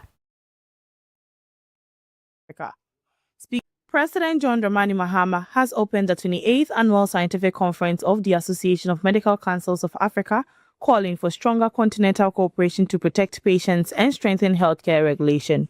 The 5-day conference brings together medical regulators, healthcare professionals, policymakers, and other stakeholders to discuss the future of healthcare regulation across Africa. Speaking at the opening, President Mahama highlighted the growing threat posed by forged qualification and called for stronger information sharing among African regulators.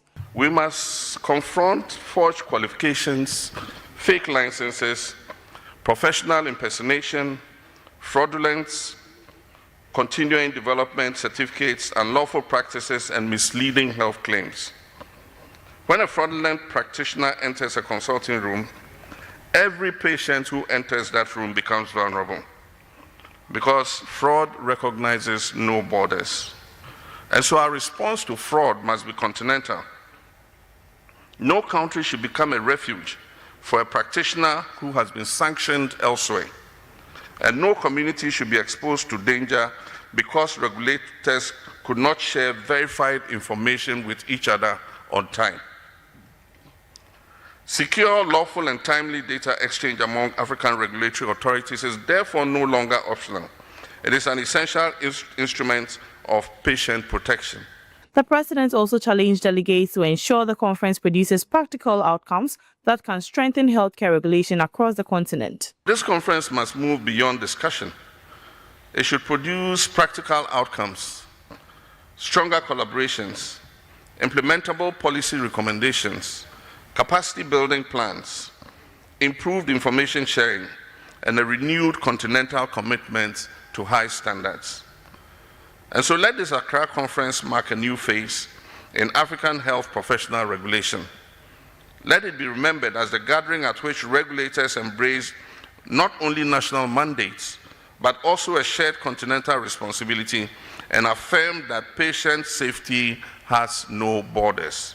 The conference is expected to produce practical policy recommendations, strengthen collaboration among African regulatory authorities, and improve information sharing to support safer and more accountable healthcare systems. Reporting for WoezorTV, Belinda Anand-Kwanza. Now, the Center for Democratic Development, CDD Ghana, is calling for stronger regulation of political financing to prevent wealthy individuals from buying political power and undermining Ghana's democracy. The think tank says the rising cost of election campaigns could pressure politicians to recoup their investment after regaining power, fueling corruption and misuse of state resources. At a media engagement in Accra on Monday, August 24, 2026, CDD presented a proposed political financing bill which seeks to cap individuals and organizational contributions, strengthen financial disclosure and auditing, and preventing illicit funds from influencing elections. Media and communications law practitioner George Sapon warned that allowing individuals to buy their way into politics could weaken state institutions and undermine the enforcement of laws. The question whether or not they are led by people dedicated to the nation, people who have the right character to lead, is dependent on how campaign is financed. Because if any criminal who destroys our environment, say, is able to pay his way into politics, what it means is that state authority will be corrupted.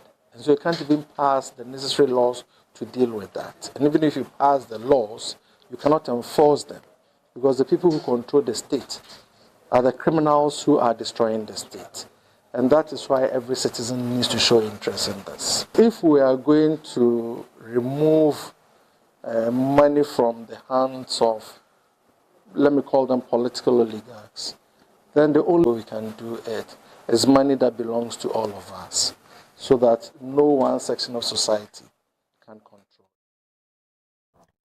Now, the Ghana International Trade and Finance Conference after Tertiary Club at the University of Ghana has launched its 2026 Tertiary Student Week celebration. The three-day event is aimed at equipping tertiary students with practical knowledge and opportunities to participate in Africa's growing single market. The Flame Report has more. And stakeholders gathered at the University of Ghana for the launch of the 2026 AFCFTA Tertiary Week celebration. The initiative, organized by the GiftFake AFCFTA Tertiary Club, seeks to deepen students' understanding of the African Continental Free Trade Area and prepare them to take advantage of opportunities emerging from the agreements. The patron of the club, Professor Rosina Folieji, says the AFCFTA will only deliver its intended benefits if the next generation understands how the agreement works. She encouraged students from different academic disciplines to join the club, stressing that Africa's transformation requires expertise beyond the traditional business and economic fields. On the 1st of January 2021, we started trading as Africans as a bloc, and with a market of about 1.4 billion people. But the trade agreement that we have, which is on paper, will not transform our continent if we don't understand it. So the club then is to help us understand what AFTA is all about and how we can benefit from it. The club's president, Felice Dubois, says Africa's major challenge is no longer the absence of a trade agreement, but the shortage of people with the skills to implement it. Africa does not have a trade agreement problem, but Africa has a trade capacity problem. The agreement exists. It was negotiated, signed, and ratified. What the continent is short of is people who can operate inside it, people who can price a cross-border transaction, people who can read a rule of origin and understand what it does to a margin, people who can clear goods through a custom regime in a country whose official language is not their own, people who can finance a shipment and insure it, and people who can build a firm designed from the very first day that is going to grow more than one African country. The 2026 celebration features a series of activities designed to move learning beyond the classroom. Students will participate in a sports festival as well as a startup pitch competition where they will present business ideas to industry professionals and judges. For WoezorTV, Richard Someone. And away from that, the Ghana Gold Board has rejected as false and malicious a claim that it owes the Bank of Ghana a 1 billion Ghana cedis overdraft. Gold Board says it had never taken a loan, overdraft, or any debt instrument from the Bank of Ghana or any financial institution since its establishment. The board describes the allegation attributed to the Tano North MP Dr. Gideon Boako as a deliberate smear campaign and has called on him to retract the claim and apologize.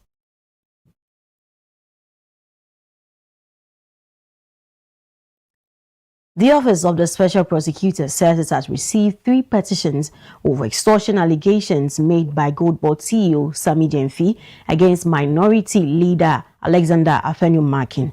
The OSP says it will assess the petitions to determine whether the matter falls within its mandate and whether further investigations are warranted. Mr. Afenyo-Markin has denied the allegation and has taken a legal action against Mr. Gyamfi. Meanwhile, the United Party has also petitioned the Attorney General and other anti-corruption and security agencies to investigate the allegations. The controversy comes amid a dispute between the two over claims of the 22 billion Ghana cedis in losses allegedly linked to the domestic gold purchase program in 2025.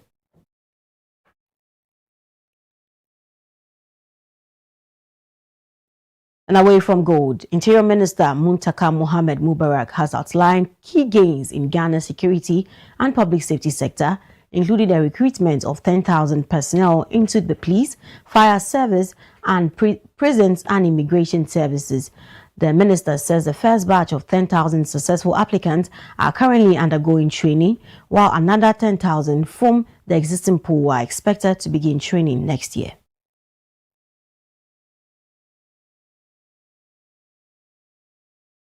The 10,000 as the first batch are all in school. I know that police in all our 6 training schools are full. The Ghana Prison Service also have the trainees in place. Ghana National Fire Service have them in place. Ghana Immigration Service. And currently what is happening is that they are going through to authenticate, because of the sheer numbers of persons that we had to go through. People, 1 or 2 people might have slipped through, either their documentation is not right, or maybe health-wise, because we've already seen people who are already pregnant and we had to send them home. Or you cannot be pregnant and be there. But remember the time we did the medicals, the person may not be pregnant, but beyond the medicals and the time of going to school, they're going for training, they are now pregnant. So that's what has been happening. And I want to assure all applicants that His Excellency John Dramani Mahama has given a firm instruction that we keep the whole data of those who have passed medicals. So that those who are in training now may take about 6 months, and then when they pass out, the next batch will be pulled from the same group that have passed medicals. Maybe they may just have to then repeat the medicals and then they'll go. So please don't panic. Don't let anybody deceive you. The exercise is over now for the first batch, so don't let anybody deceive you that something can be done. It is over. We are only hoping that when these ones pass, then we can continue with the subsequent batches. And I want to thank the service commanders sincerely. It was so difficult for all of us, but despite all the challenges, we've been able to get to. And on election-related killings, Muntaka Mohammed Mubarak disclosed that 26 suspects have so far been put before the court. 1 has been discharged, while 25 others are standing trial, with 13 others suspects being pursued for arrest and prosecution. Since the submission of the last report, further progress have been made in the investigation across all the cases investigated so far. A total of 26 suspects have been put before the court. 1 has since been discharged, while 25 are currently standing trial. Of these 2 additional suspects, James Kojo Ousu alias Kudos and Kwame Edutrum alias Hardman have since been arrested in connection with the lynching of the late Jacob Nlo. This brings the total number of suspects arrested in Ofinso North constituency to 6, all of whom have been put before the court. In the Banda constituency case, suspect Gabriel Yao Eje alias Abodie has been arrested in connection with the murder of Silas and has been arraigned before Adabraka District Court. The police are also pursuing suspects who remain at large, particularly Alhaji Latif Abdul Latif Kopshe, who is wanted on a warrant, has been published in the Police Gazette. In addition, 13 other suspects identified as being connected to the cases are being pursued to assist with the investigation. The police will continue to pursue all outstanding suspects and support the prosecution of those already before. Now, the Ministry of Fisheries and Aquaculture has engaged stakeholders from Ghana's 4 coastal regions on measures to promote sustainable small-scale fisheries management. The engagement in Cape Coast brought together officials, fishing communities, and other stakeholders from the Central, Western, Greater Accra, and Volta regions to discuss challenges confronting artisanal fishing. The discussions focus on canoe licensing, responsible fishing practices, as well as insurance and pension schemes to strengthen the social and economic security of fishers. Fisheries Minister Emilia Arthur reaffirmed government's commitment to protecting Ghana's marine resources while improving the livelihoods and resilience of fishing communities. She called for stronger collaboration among government, fishers, and other stakeholders to ensure the sustainable management of the country's fisheries resources.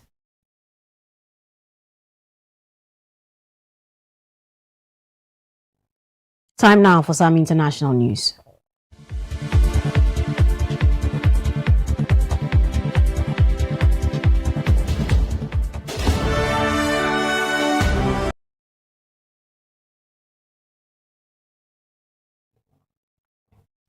New Zealand is set to introduce a bill seeking to ban under-16s from using social media. Under the latest proposals, platforms including TikTok, Instagram, Snapchat, and Facebook will have to take steps to check users over 16, and platforms that fail to meet their obligation could face fine up to 10% of their global revenue. Prime Minister Christopher Luxon said social media was exposing children to harmful content, addictive technology, and pressures they are not equipped to deal with. But several political parties have said they would vote against the bill. The move follows a similar ban in Australia, where countries including the UK and Greece are set to introduce restrictions next year. Luxon said social media was affecting children's family life, mental health, sleep, and education. It's not about technology, it's actually about our children. And this is something that I've cared about for a long time, since well before I came into politics, actually. And as a dad and now as Prime Minister, it is something I feel very, very strongly about. 1 in 3 of our teenagers now spends 5 hours or more a day on social media. And when you ask the young people themselves, nearly 40% say they wish social media had never been invented. Just let that sink in. Our own kids are telling us this thing is doing them harm. It is time New Zealand acknowledged that for all the good social media provides us, it is not always a safe place for our young people to be, and together we can and we need to do something about it. And I won't pretend that it will be simple or that it will be perfect. We won't get every single child. And now this brings us to the end of the WoezorTV report. Many thanks for staying with us. I am Karen Na Oyo Kwoti.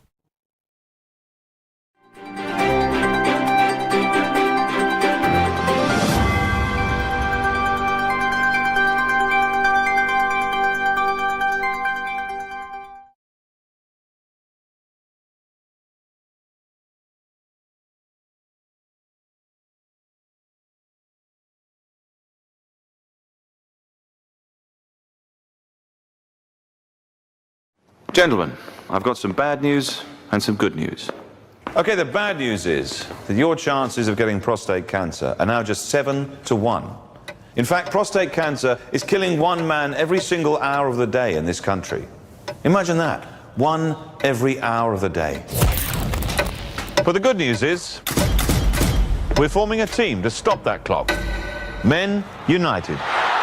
It's time men united together to fight prostate cancer, the way women have united against breast cancer. We need to get together and find a cure, as well as better ways to care for the 250,000 prostate cancer sufferers out there. Please, get on side and join us in the fight. Men United versus prostate cancer. We can win this.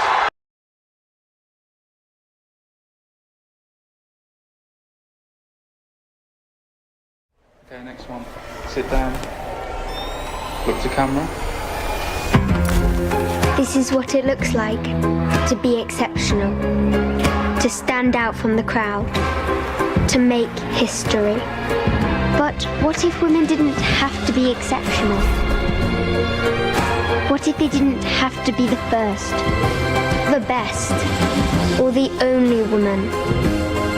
What if being a female engineer wasn't remarkable? What if women and men could compete as equals?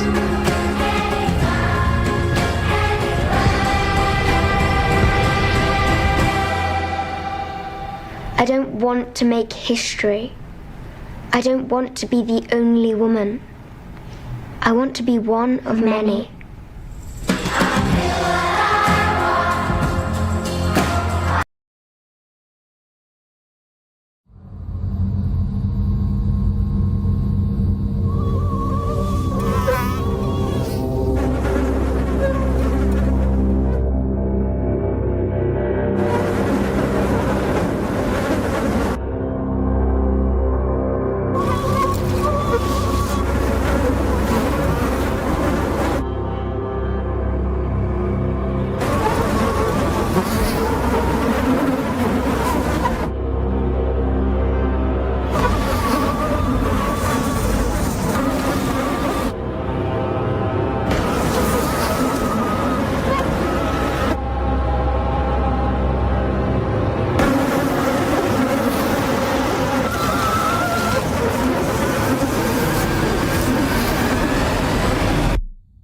Or we can be the generation that ends it for good. malaria must die, so millions can live.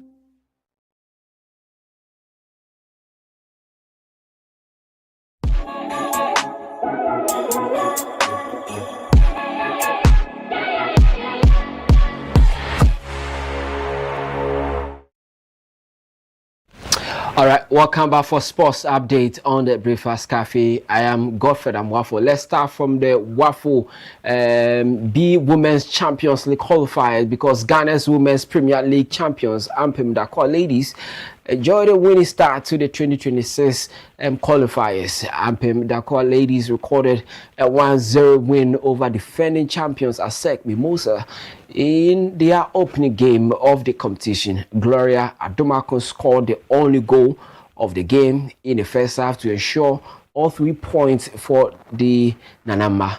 Now, the Ivorian side came close to scoring the opening goal in the 6th minute, but failed to get their effort on target from the penalty spot. Now, Ampem Dakwa ladies will come up against AS Garde National of Niger in their next game on Thursday, August 27. So that's the highlights of the game on your screen. A good start for Ampem Dakwa ladies in their the Champions League qualifier. So we pray that they continue with this fine form in that regard. Now let's talk about the Bibiani Gold Stars as they prepare for the beginning of the new season. They have strengthened their attacking options with the signing of former Asante Kumasi Kotoko striker Kwame Poku ahead of the 2026-27 season. Now the Miners have secured the services of the 27-year-old forward on a 1-year contract as they look to build a competitive squad capable of challenging strongly in the upcoming campaign. Gold Stars officially unveiled the player on last Sunday, welcoming the experienced striker to the club as they continue to put the finishing touches to their squad ahead of the new season. And it was a beautiful unveiling.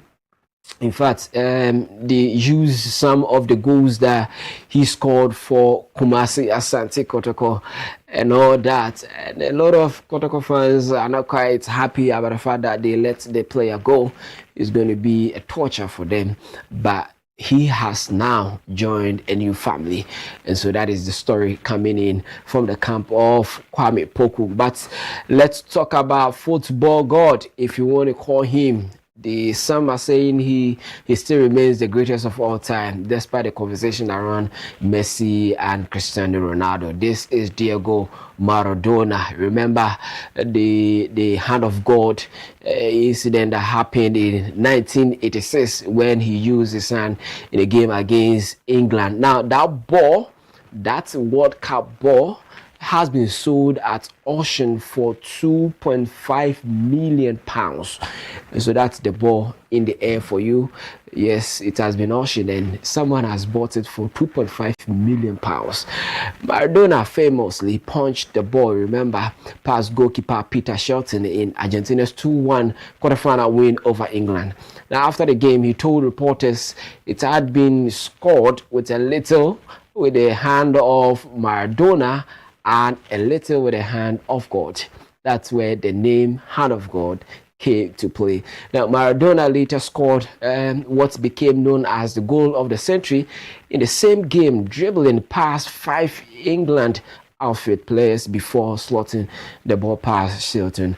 Now, though it sold for £2.5 million at Heritage Auction in the United States on Saturday, the ball had been expected to fetch nearly about £10 million in that regard. And so it's not bad, of course, to get it at that price.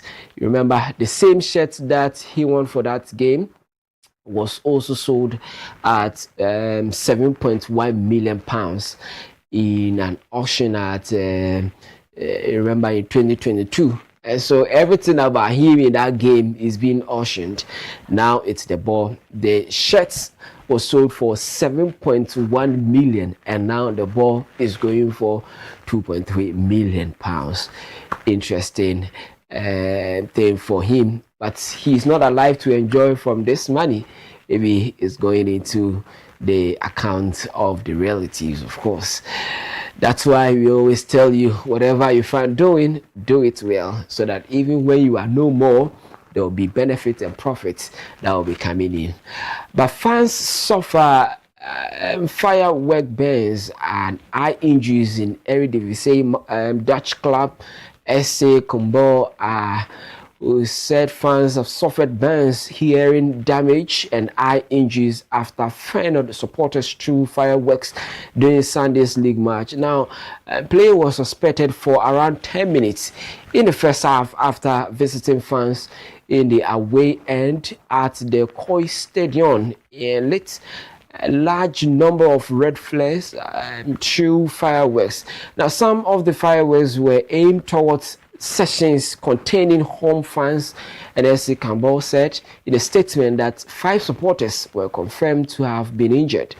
Feyenoord said it firmly distances itself from the unacceptable event, and that head coach Giovanni van Bronckhorst, an assistant to Anslot at Liverpool last season, apologized on behalf of the club after the match. So this is quite unfortunate. We often see this in a number of games, but to go to that extent to cause injuries, I think we are hearing this for first time in a number of years.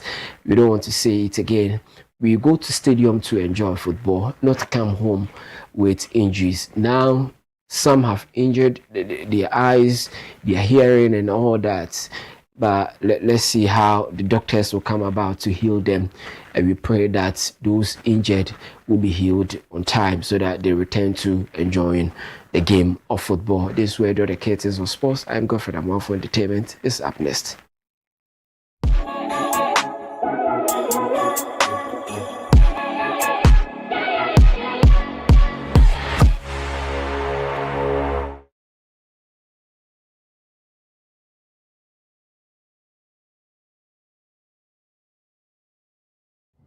Embarrassed.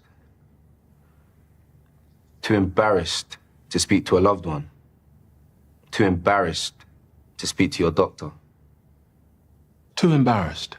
When in our lifetime, 1 in 4 black men will be diagnosed with prostate cancer. 1 in 12 black men will die from prostate cancer. Let me repeat that. 1 in 4 black men will be diagnosed with prostate cancer.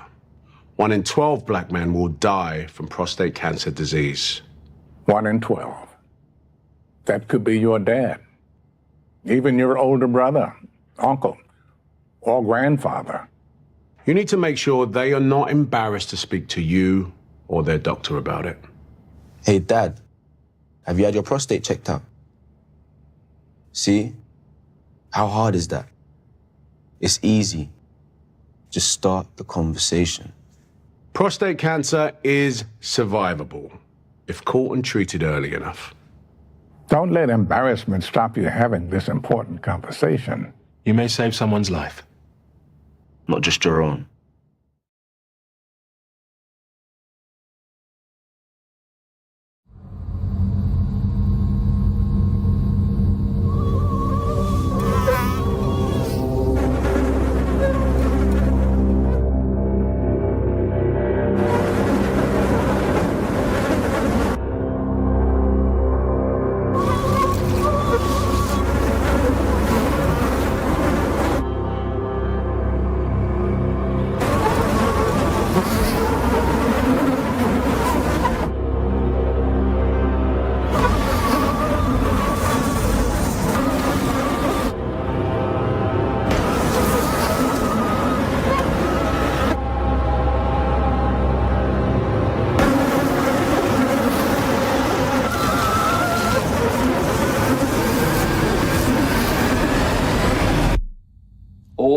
We can be the generation that ends it for good.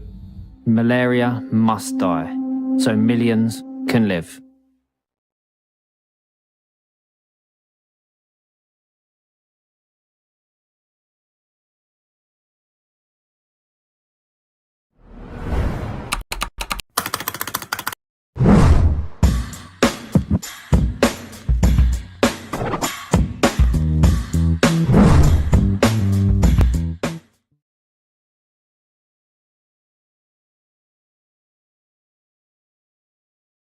Welcome to the entertainment update here on the WoezorTV Breakfast Cafe. Good morning to you. I am Evergreen Asantua. Now let's look at the headlines in the world of entertainment. And Stonebwoy celebrates Angelique Kidjo's Hollywood Walk of Fame star. Sarkodie is set to perform in Australia for the first time.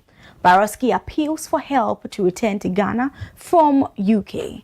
Black Star International Film Festival announces 2026 official selection. U.S. court denied Bad Bunny's attorney's fees request in copyright case. And now to the details of the stories.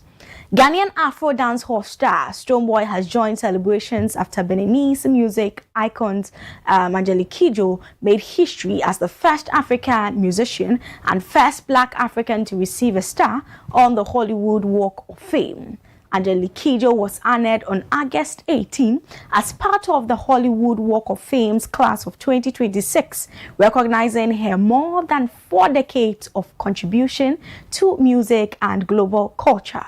Stonebwoy, who shares a close relationship with the 5-time Grammy winner, reflected on their musical journey in a post on X. He recalled making music with Kidjo, performing alongside her at the Royal Albert Hall, and developing what he described as a godmother relationship with the African music icon. Stonebwoy celebrated the milestone, saying, "Beam Nation will have bragging rights forever over Kidjo's historic achievement." I was just like, I thought it was a stupid joke of my husband. He said, "No, look, it's on BBC." I'm like, if it's on BBC, then it's the truth, because I didn't trust him when he told me that. It's overwhelming and humbling. At the same time, it's a question that comes to my mind is, how many African artists can follow? That's the point. It cannot be just one. Something I believe you said at the ceremony, you said we Africans don't know what we've given to the world. What did you mean by that? We want to do R&B. We want to do soul music. It doesn't come from. Without the blues brought by the slave in America, there's no R&B. There's no rock and roll. There's no soul music. There's no jazz. Let's face it, that's what it is. What I've tried to do throughout my career is remind everybody around the world, wherever I go, that everybody's African first, and that the music that they play, enjoy for so many centuries, all of it comes from Africa. So that is Angelique Kidjo talking to, BBC there, and a huge congratulations going out to her on this one. These are some of the things I always say that we do love to see. And yeah, that is a legend speaking right there. And you know that Angelique Kidjo and Stonebwoy has a song, and they have a close relationship. So this is just Stonebwoy trying to celebrate his godmother. And it's just nice to see, sometimes when people win and then you share in their sentiment and their happiness, okay? So it's just nice to see. And also, once again, congratulations going out to Angelique Kidjo. I told you before the Walk of Fame, and then when she had the star on the Walk of Fame, so I gave you the information. And this is also just Stonebwoy celebrating Angelique Kidjo's joy and also achievement. Now let's move away from that, and then let's talk about Ghanaian rap heavyweight Sarkodie. Yesterday I told you about an event that he is headlining, which is across the world. Now he has also announced that he is set to perform in Australia for the very first time, and which he's headlining 2 shows scheduled for October. The rapper will begin the 2-city tour on October 9 at Prince Band Room in Melbourne before heading to Metro Theatre in Sydney on October 11. The shows presented by Big Time Entertainment will give Sarkodie the opportunity to connect with his Australian fans and perform songs from his celebrated catalogue. Announcing the show, Sarkodie expressed excitement about meeting his Australian audience for the first time. You know what be funny? Since Sarkodie, my whole career, I've never been to Australia before. Can you believe that? Finally, I know you guys have already heard, but officially I'm announcing Sarkodie live in Australia. Big shouts to Big Time Entertainment for making this happen. We have 2 dates for you guys, because we can't come and just do just 1 show. It's been a long while, so we're doing 2 dates on the 9th and 10th of October. First one on the 9th at Melbourne Prince Band Room. On the 9th, I can't wait to see you guys. And on the 10th, we're going to be in Sydney Metro Theatre. So make sure you grab your ticket. Sarkodie, I can't wait to see the Sac Nation in Australia. So my Australian people, where are you? Because Sarkodie, the landlord, is coming to Australia this October. So this is another event that if you find yourself in Australia, you have to make sure that you are attending. I always say that, see, life is deep, yes. But trust me that life without enjoyment is what? Like, you have to work hard, of course. But then when you hear of enjoyment, you have to make yourself available as well. I mean, Sarkodie is not the enjoyment minister, but he understands that and he knows how to make people enjoy themselves. So please do well to purchase a ticket, find some ways and means, calculate, check your calendars and make sure you find yourself in Australia, Melbourne, and also, the theatre. Just go and, release some stress, just have fun. So this is also where you tell a friend to tell another friend, a brother, a sister, and then somebody who is Ghanaian in Australia that, hey, the landlord is coming to Australia, so let's just do wild and then also go and enjoy some good Ghanaian music. Now that's just it. And there's also a new update on Rapperholic, but I'll do that later. But let's talk about a Ghanaian musician, Baroski, and he has appealed for assistance to return to Ghana after finding himself without accommodation in Manchester, United Kingdom. Speaking to Nana Romeo, Baroski revealed that he is currently sleeping on the street and relying on strangers for food. He said he has no family members in the UK and has lost contact with his family in Ghana for some time now. Although he needs accommodation, Baroski said returning home is his priority and appealed for support to make the journey back to Ghana. The musician became known to Ghanaian music audiences through his contributions to projects including Kofi Nti's Rakia and Oforian Ponce's Otolegen. Yeah, for now. Now, Jarrywing. I drive the military dance. Na so unsu ka ho kracha kakra. Kakra, yeah. Wow. Now di den. Oh, me di. I'm for na soto kakra because I onye adwuma. David for now. Now, do you get in touch with family back home in Ghana? Ache. Okay. Ono mu kasa ya che hon. Okay, yeah. Dia mo na se si Baroski unya na ye hwede betim dia boa. What do you need? I between a dine is over back Ghana. They are in our places here. I said, Kofi, Unya Ghana, Beba. Until Mobi a bit in the Aboa, more back Ghana be a farm. Yeah. Until her family be near. I had it now. No, and down for a crack. Yeah, but down for the minute. Baroski Krumpa, our Ghana, Ufi. May I can asante. Nkani asante. Nti akra he pa na utana pa. Dance man. Kabi bi chire Ghana for. Say something to them. I feel Ghana for, minister of some of them. Thank you, I was here also what feel Ghana for. Na onim say nche be hu no ofem he. Ye around. Aha no da o. He. Aha na Baroski da. Abontin. Aha no da. Sebi na dwene bonkomo. I know that, eh? I know that. And Papa can go away. That's quite unfortunate, and definitely this is not what we all love to see. And it's very, very disheartening to know that someone who was once appreciated and celebrated is in such a situation. And I love the fact that, Ghanaians are coming together to do something about this situation, because, there's been appeals on social media as well. People are sharing in his sentiment and trying to do everything necessary so that they can help him come back home to, the motherland. It's just heartbreaking, but I'm just hoping that we will be able to come together as a nation, as a country, as a people, so that we'll be able to support Baroski on this one. Yesterday, when I saw this, I was just trying to glance through some of the works that he did, and then how, let's even forget about the Gen Zs, right? How the millennials used to enjoy his songs back in the day. It's just crazy when you think about it, because, life can be very delicate and it can be very complicated sometimes.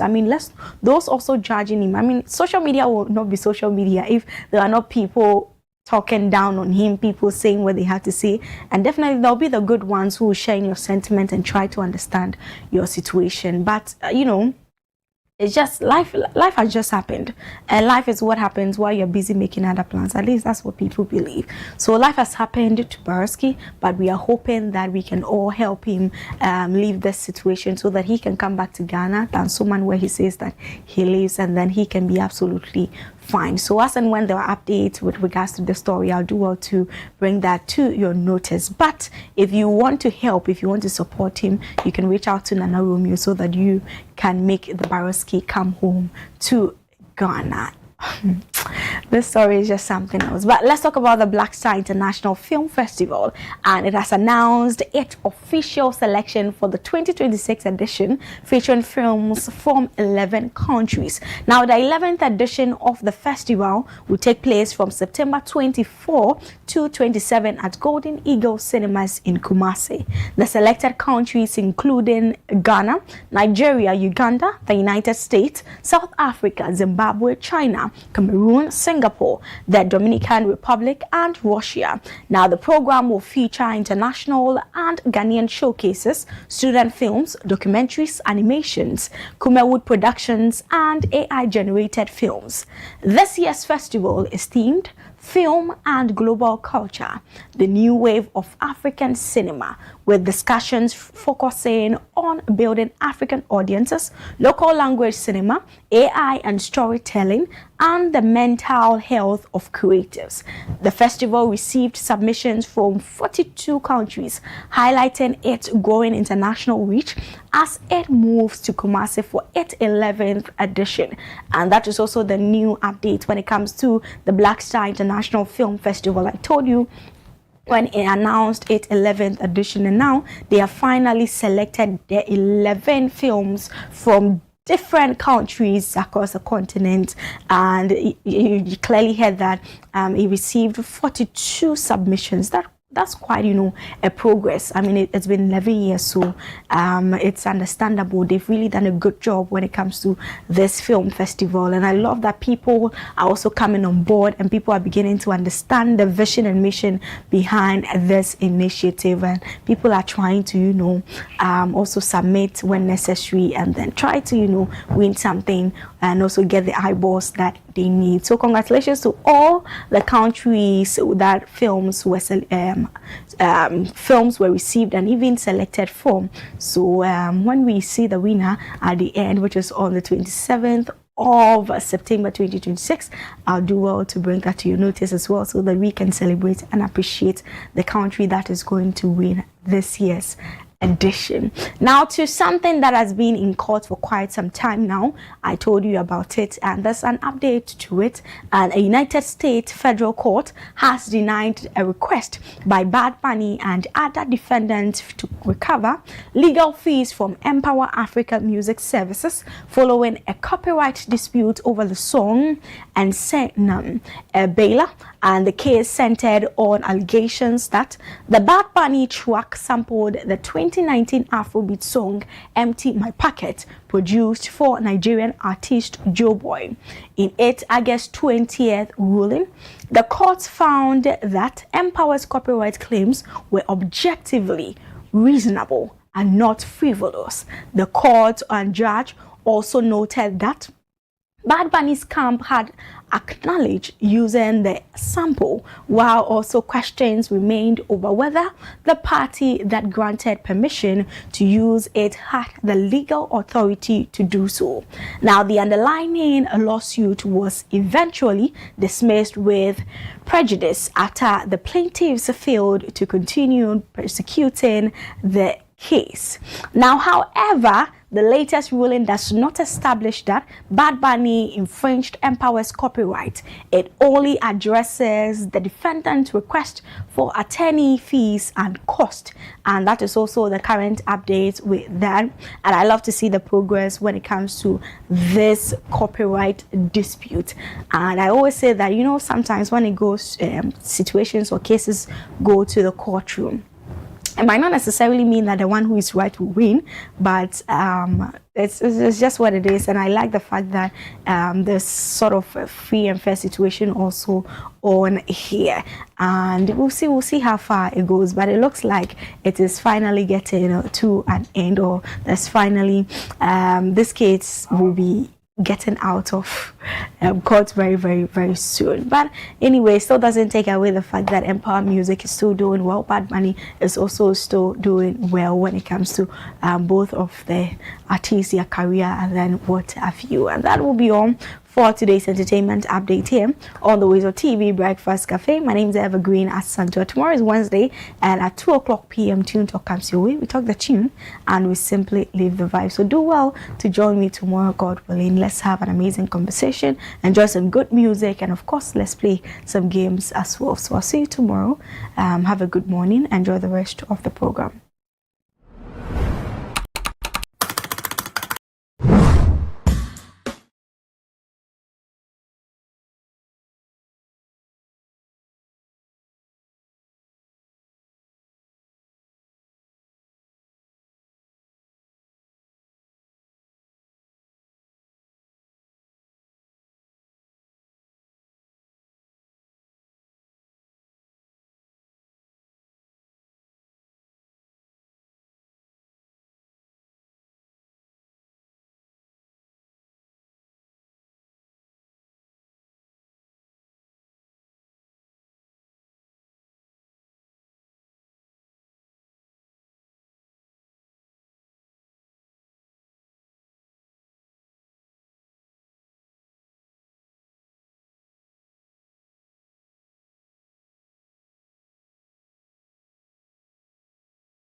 100 to 120 times per minute, which means approximately 2 compressions per second. That is how fast you should go. And you are doing this for 30 times. So you kneel beside the patient, face up, expose the chest, then you have your hand positioned in between the breasts, the two breasts, the left and the right breast on the what? The sternal bone.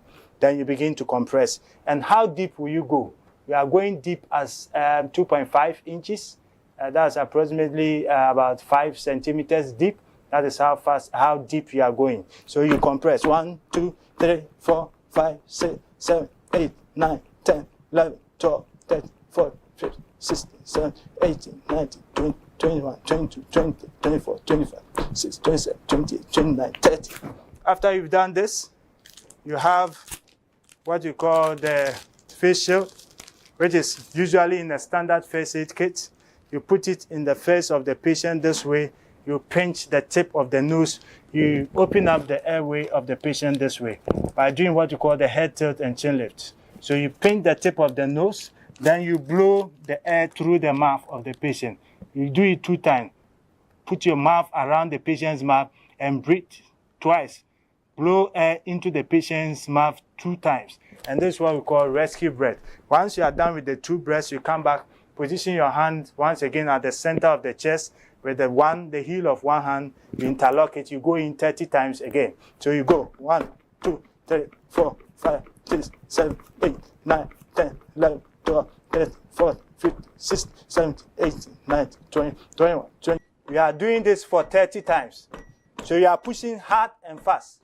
You see that you are not bending the elbows. You keep your elbows straight. You do this for 30 times. You go back and you give your what? Rescue breath 2.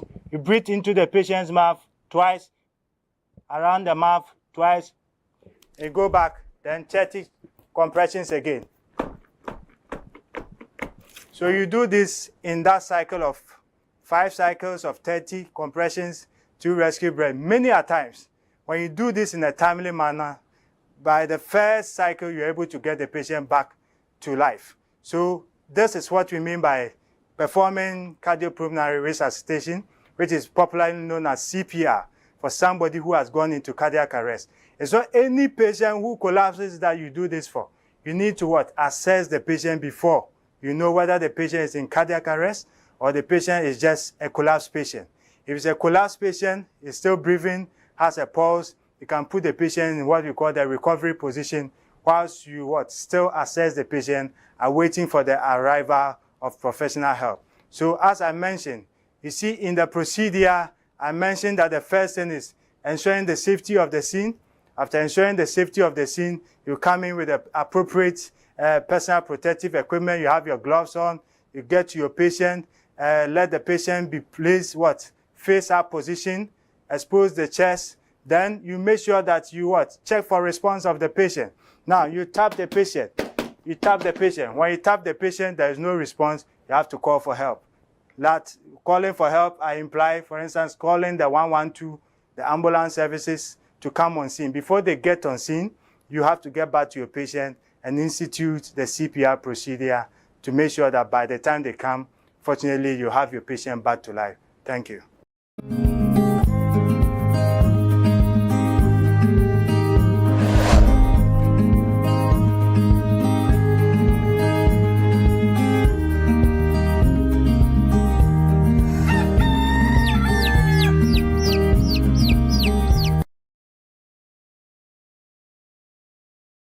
All right, welcome back for the second half of the breakfast. I know this will carry you home. You heard the first half, we spoke about the OSP, the minority leaders' accusations against Good Ball, the Good Ball's responses and all that. But we are back again in the studio for another conversation. Remember that in the first conversation, we spoke about the fact that we're going to talk about the accountability series. That the Interior Minister yesterday appeared before the media to share with us his achievements so far and what is being done, what is ahead of him in that regard. And so that's what we are going to discuss. But then let's rub in the queen of the house, Madam Na Oyo. She is now the ambassador of the Homo War. Yeah. How are you doing? I'm good, yourself. Yeah, you still in the celebration mood there. Inside pumping. Go to Tertiary and see something. Is it pumping? What's the sign of pumping? Do you know the sign of pumping? No. The symbol. Pumping has a symbol. Yeah. What's it? Hey. No, you But don't from know. where I'm coming I don't from, know. when you do that, do you know what it means? Don't mind him. Oh, this be the sign. Pumpy. What is the meaning of pumpy? Tight. Ah, No, okay. wait, oh. But from where I'm coming from, no, no, Oh, this is the sign, the Janka Town. Okay. I know Janka Town. So that they will come and chase me. I don't know. You don't know Janka Town? No. Man a roots man, Natibongo, you are the return from the Zongo. You are representing Janka Town. Whose song is that? Too much. Who is You don't too know much? No. Oh, you people. Who is too much? Which side of the media? But if we know too much, I mean, if the too much is too much, You don't we know too much. Who is too much? That's okay. This guy just can't lie me again. No. Oh, this is it's a comedy movie or something like that. Oh, so not a song. But that's the title of the movie is track Too song. Much. But No. the track song is Too Much. No, the track song is the Janka Town. I mean, that's Okay. Too Much is the one behind The song. The song. I've never heard it. Is he a Ghanaian? Yeah, Takrady. Too Much. Yeah. Are they underdogs? Are they No, under? no. Under? Oh. How do they call them? Asantua, help me. Underground. No, Eh? they are not. Underground. Nah. eh. You want to make it sound He's up not- and coming. Up and coming. Thank you. He's not an artist though, but then Oh, I've never heard of. No, I've never heard of the line you're talking about. go check Janka Town. Okay. You J-U-N-K. will not enjoy it because it's purely fancy. Oh, Typical fancy. okay. Yeah, tardy fancy. Yeah. But why he sang isn't fancy. I heard a bit of patois. The soundtrack is like you said, Mana Roots Man, Natibongo, we are the U10 from the ghetto, we be representing Janka Town. Oh. The Marima Janka Town, Okay. yeah. So that's their the symbol. Pampy. The Pampy. Is it? Oh, okay. They use it a lot in the movie. Yeah, the Pampy symbol. Anyway, so I've learned that to Pampy symbol. But if you go and do that to somebody, that's an insult too. Don't mind him. You are showing your fingers As he's doing that and going back, now they slap Don't go to Teshi and do that too. Obayo. Bayo peche. Obayo then means Wute. You know Wute? Yeah, you ran away. No.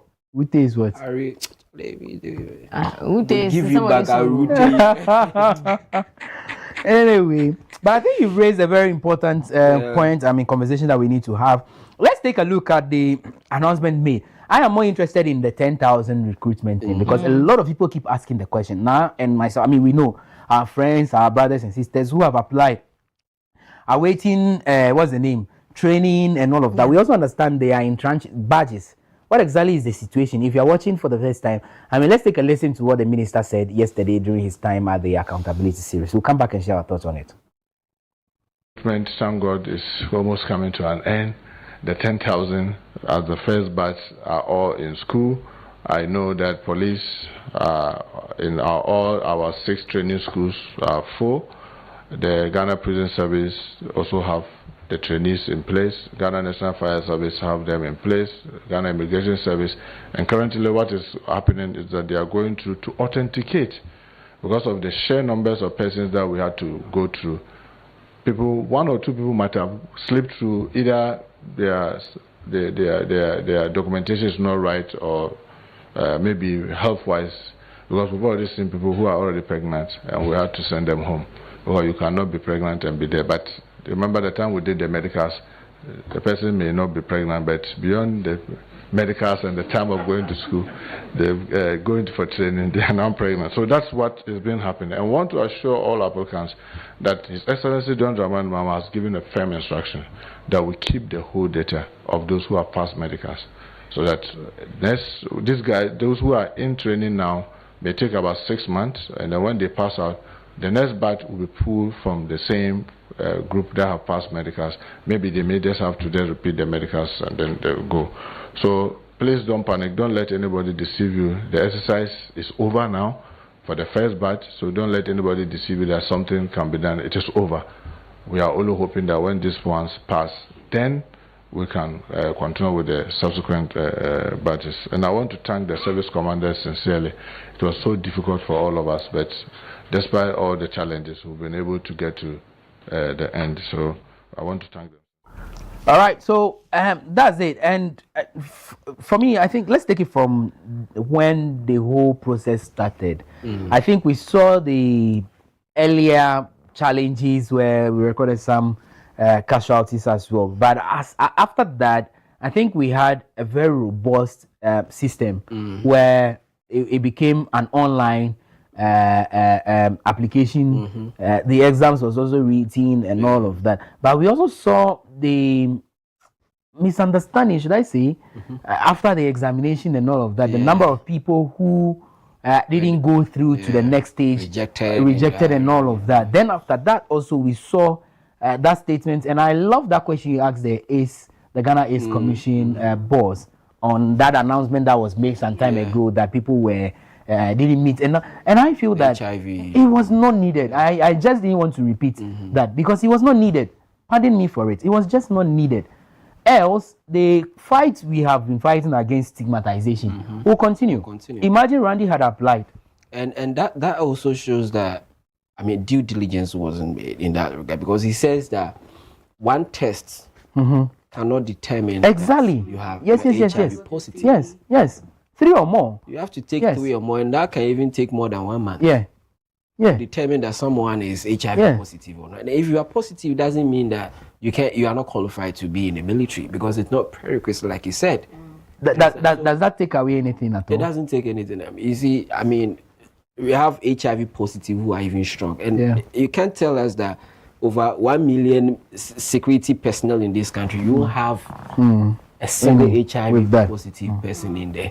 Once you are on medication, you are taking your medication, you are strong, you can do whatever you want to do. But even Ghana is not even at war. That you say you can't fight. Or I mean, sometimes you say, what do our military do and all that. The layman's understanding about our work and all that. So it goes beyond that. There are a lot of issues, but then I'm happy that so far, I mean, in less than 2 years, 10,000 people have been recruited. It shows a positive sign in that side when it comes to recruitment, because to absorb 10,000 of our youth into the security service, it's positive and all that, aside all the other issues. And that. One thing he said was that some of the recruits who are undergoing training have been sent home because of pregnancy. Hey. Yes. Them preg before they go training. No. They preg at the training grounds. Yes, he said. At the time they were, maybe they received a letter, they were pregnant, but I mean, coming into the training grounds, they realized they're pregnant and they had to quit. But a lot of things can be controlled. Charlie, they ran a test on them. They were not pregnant. How many months do they do the training? 6 months. 6 months. But that was months ago. Sure, Wilfred. A lot of things can happen, even in 1 week. So how many people are gone home for that? They didn't specify. Yeah. But wait, why you two they go training? Why? Oh la. Maybe she's a married woman or something. You know. No la. Is it the? Remember the motivation we spoke about yesterday? Yeah. Sacrifice the pleasures of today for what? Tomorrow. For the future. Yeah. Yes. So if you know you have a plan, I'm sorry, I'm just saying. At least and at least 1 month clear. Just day your day. 6 month training, you couldn't.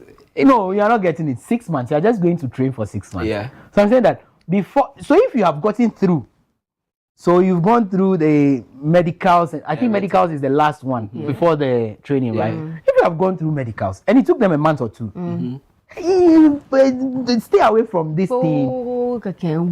Stay away, or use the other means, and avoid putting yourself in some of this. I remember telling Clenham that I just prayed the mothers will be able to forgive their kids they'll give birth to. Okay. But why do you blame the kids? No. Maybe the child will cry or something. Say, hey, feel cold. It's true though. And but just pray that the child don't well look like some grandmother or something. If it's an adorable kid and everybody wants to hold the child, it's fine. Right when you give birth to Archer and The child is disturbing you. By the time you realize the child's head will be somewhere because 1, 2 be But why are they taking them out? And I think that they should be recalled. Randy, the training is not. It's not a joke. First month, second month, third month, you can manage. No, for your first, you can't. First 3 is very no, Randy, you should know better. Yeah. Oh, first 3. First 3, they be not the thing they form. Morning sickness. Oh, first 3 months they are easy. A number of things, Randy, stop. Yeah. 3 months, first 3 months. They will sleep. Your father. They are not getting adapted to the whole thing, Sha. Your father. Yeah. Oh no. You forgot it so soon. No, but I'm saying that, I mean, even for that fact, well, you are leaving. The first 3 months it's not easy for them. That's when the formation stage is very the mood swings. Yeah. If you don't take care of your commander, can the commander. And it's training. You'll be running, jumping, lifting things. You may even get this kind. So that's the first batch. They will pass out by the end of the year, hopefully. Then the next batch also comes in next year. Now this is my issue, and this is where I want you guys to come in. The concerns people raised has to do with the number of forms sold, then the number of people that were recruited.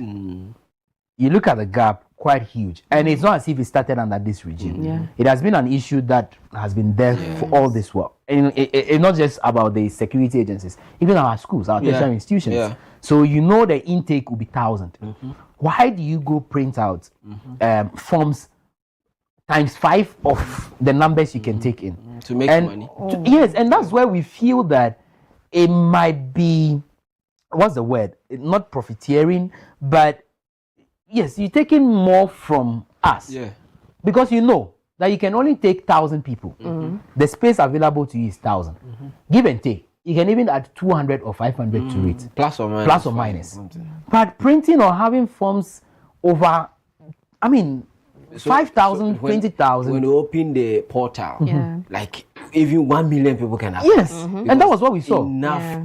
Then they will tell you, okay, you only needed 5,000. How? You remember the teachers issue too, the teachers recruitment too, a similar thing.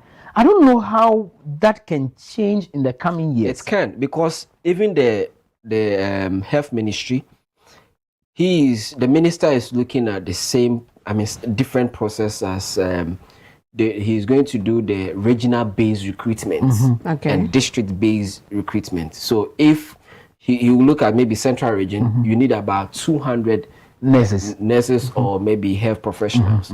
He'll open the portal there, so 200 people there will apply. They'll go for the interview. If they come for the interview and some fall short, then they will reopen for another maybe 5 people couldn't go through because of their qualification they couldn't qualify. He will reopen there for another 5 to apply. When they come and they qualify, then they make the 200. Okay. So that's what he is bringing up in the next recruitment time, because it doesn't make sense to open up the portal if you need only 200. You open up to 10,000. 10,000 people will apply. They will, even if they pay 200 cedis for the form, 10,000 times 200, the money will not be refunded. And what happens also is that the shortlisting becomes a problem. Because I have qualified, you have qualified, now has qualified, and that came up during this whole recruitment process. Because tell me, how do you feel now at the what's the exam called? Aptitude test. Pardon me. Pardon me. Pardon me. We all know. Me, I've written these exams before. Told you I went for Ghana prisons. I went for Ghana Armed Forces. So it's just aptitude test. My bro, Ball Alpha. Security service too. Alpha. Sofu Alpha. HSA media No. But the bottom line is that, guys, I agree with you. Else the shortlisting becomes a problem. And that is where the kululu comes in. The money going. And we had allegations, we had accusations here and there that people took money from some potential recruits and all of that. Give me this money. Because of the numbers. If you open 10,000, when you know you can only recruit 1,000. What shows that this person has qualified and that person has not qualified? Elimination by rough touches. So they use all means Now, when was the last time you had HIV coming in? No. And exactly. So why would that even come in as an issue? I remember one guy, even his was like the preliminary stages, the beginning stages. He uploaded everything. They said his JHS results, he failed maths. Okay. So that was it for him. Okay. How is this? He failed maths, but he was able to continue to SHS. He moved to go to the technical. But did he fail? He got like 4. And that's not failure. That was the reason they gave him. Like, he had failed. So I was like, It shocked you? No, if you pick him, just say. But so how did the person go to SHS? No, but 4. I think it's after 5. Like 6, 7 there. Yeah, 5 now is what? A C or a D? They don't give the CD. No. BC, they don't BC do is 1. Grading. Yes, it's just 1, 2, 3, 4, 5. Okay. Like that. Okay. Well. And even with even 9, you can go to SHS. And so in the next 10 years, would you still say that you had 9? 9 and you can't qualify. Like it's bad. The boy wrote the BC like 2012. Oh, he was so devastated. I mean, it all boils down to the capacity. Yeah. You don't have the space. Exactly, so the space. Yeah. We just you have to use very trivial things. Yeah. You failed maths. So elimination by taxes. Yeah. Meanwhile, he was able to get school placement to senior high school. Yeah. He was able to build up on that to the tertiary university to go and do like a course in engineering or something. Yeah. The time he got maths for a war. But if you watch carefully as well, the numbers keep increasing yearly. Or anytime there is recruitment. Now, this is what I have also studied. You realize that even if it is open for general entry, so after high school, people with tertiary certificates also apply. And it raises a very important issue, which has to do with jobs. Because now, because at their base pay, the first 1, 2, 3 months salary, sorry, but you get it. By university graduates, is applying to go and start off from that space. If he had gotten an option to work elsewhere, he would have gotten perhaps a better or a higher remuneration. Do you get the point? So he raises a very pertinent. I remember when we were young, we heard the stories that they actually come to beg. They knock on your door. Oh, me paucho, we want this boy because of his body. We want him to join the police. They even see some people. Yes, forcefully. They grab them forcefully. They recruit them into the army. And all of that, but now it has changed because there are no jobs. You get it, and I think that we need to just try and find how best we can marry the two, so that yes, it will be left for the few people, at least after high school. If you know you may not be able to continue, but you have the physical and the intellect to join, then it goes for you. I remember those days they were recruiting sportsmen. I know they still do now. But how significant, how important is it now as compared to how it used to be? Those days, once you play high school football or you run, automatically you know that, oh, when I'm done and I apply, it becomes very easy for me to. And our cadet people too. Exactly. What is happening to the cadets as well? You get it. So after high school, cadets know it 10 beans and all of that. But we are a university graduate who is applying into the security service. If you ask them, if you take a sample about 10 and ask, maybe 1 will say yes, it's something I want to do. Yeah. Because that decision to be in the security service always comes after SHS. When you advance to the university, there's different agenda you want to become, because university, you are specific with your courses that you are studying. But even university, you are old. You are old. You are above 25. Let's be honest. I mean, only few out of the 10 of us in this room, only 2 or 3 may be below 25 that have gone to university. Majority of us are over 25 before, entering or completing university. But from 2020 coming, we are having 14, 15 entering university. It's true. Go to university. They are the ones, 16, pardon 18, me, but you saw a University of Ghana 2 years ago or 3 years ago when they told us that the entrance, the first years are unable to even meet the GPA. Yeah, that's the kind of recruitment we are making. Yes, that's the kind of people we are churning. Pardon me. No, but you see, that does not also comes with age though, because we are seeing Professor Tamis became Professor. So it doesn't come with age. Knowledge doesn't come with age. Well, smartness, some you can be old and still be dull in that regard.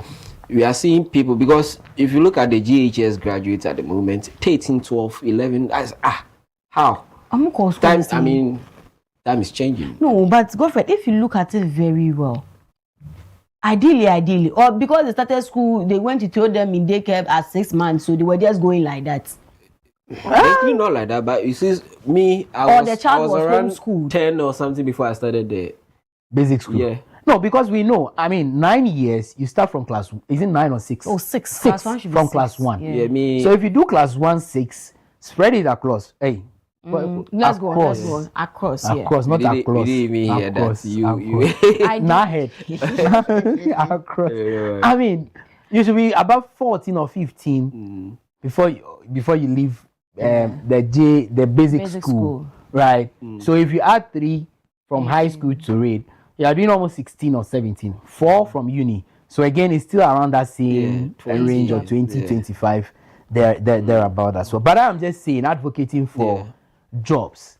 If you create more jobs, not everybody will want to enter into the military. Yeah. Because the guys in there, our friends will tell us that, Charlie.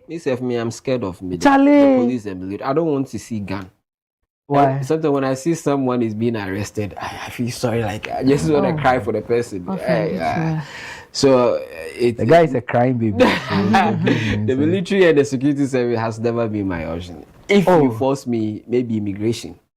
Okay. Yeah, immigration. Even for that one, passport. You think immigration is easy? Passports and you don't get to decide. Okay. You don't get to decide where they take you. No, I mean, if you force me to be in the security service, maybe immigration. That's where you. And I'm saying that even in the immigration, you don't get to choose where you want to be. Okay, no problem. Because but I'll pray that. But even that one comes with Kululu. I know. Before you get to the passport office, you need to know somebody who knows somebody who knows somebody who knows somebody. Yeah, or I'll be at the checkpoint at the airport. You're a thief. I'm not a thief. Okay, then let's rather recruit you to join NTTD. At the roadside. Yeah. No, but I'm not saying I'm going to the airport to. Did you say you want to go and do that? But why NTTD? It's the same thing you go and do at the airport that you do on the road. But it's serious, the extortion at the airport too. This conversation. Look, did you see the video that came out over the weekend? Charlie. If you have traveled before, you know it is. It's really happy. Yeah. Look. Oh my, maybe and you see, I think that if you go and you are all smiley, that's where they get to talk to you like that. Me, I've gone there. Sure, yes, your ticket. No face. I won't smile. Okay, well. Because you are working, you'll be paid. Why do you have to come and give you? They always find a way. Me, especially the African countries. They always find a way. I mean, we will swallow the rest of the conversation. Yeah. There are people. Somebody is supposed to check your luggage. Yeah. And he or she goes through. You're going to check my luggage as what? What is this? Okay. What is the scanner doing there? But if you are going with food. Oh yeah, they do physical checks as well. You go to declare, right? So they go through. It's okay. This is okay. You can take Charlie Uma maybe kakra. No, maybe kakra. No. Oh, they will ask. And then the food will go back home. They will so ask I think usually what they also do is that when you don't have some of the document or requirements. So for instance, the yellow card. That's why I said, especially in the African countries, the yellow card. Because you don't have it, it's either you can go or you will not go.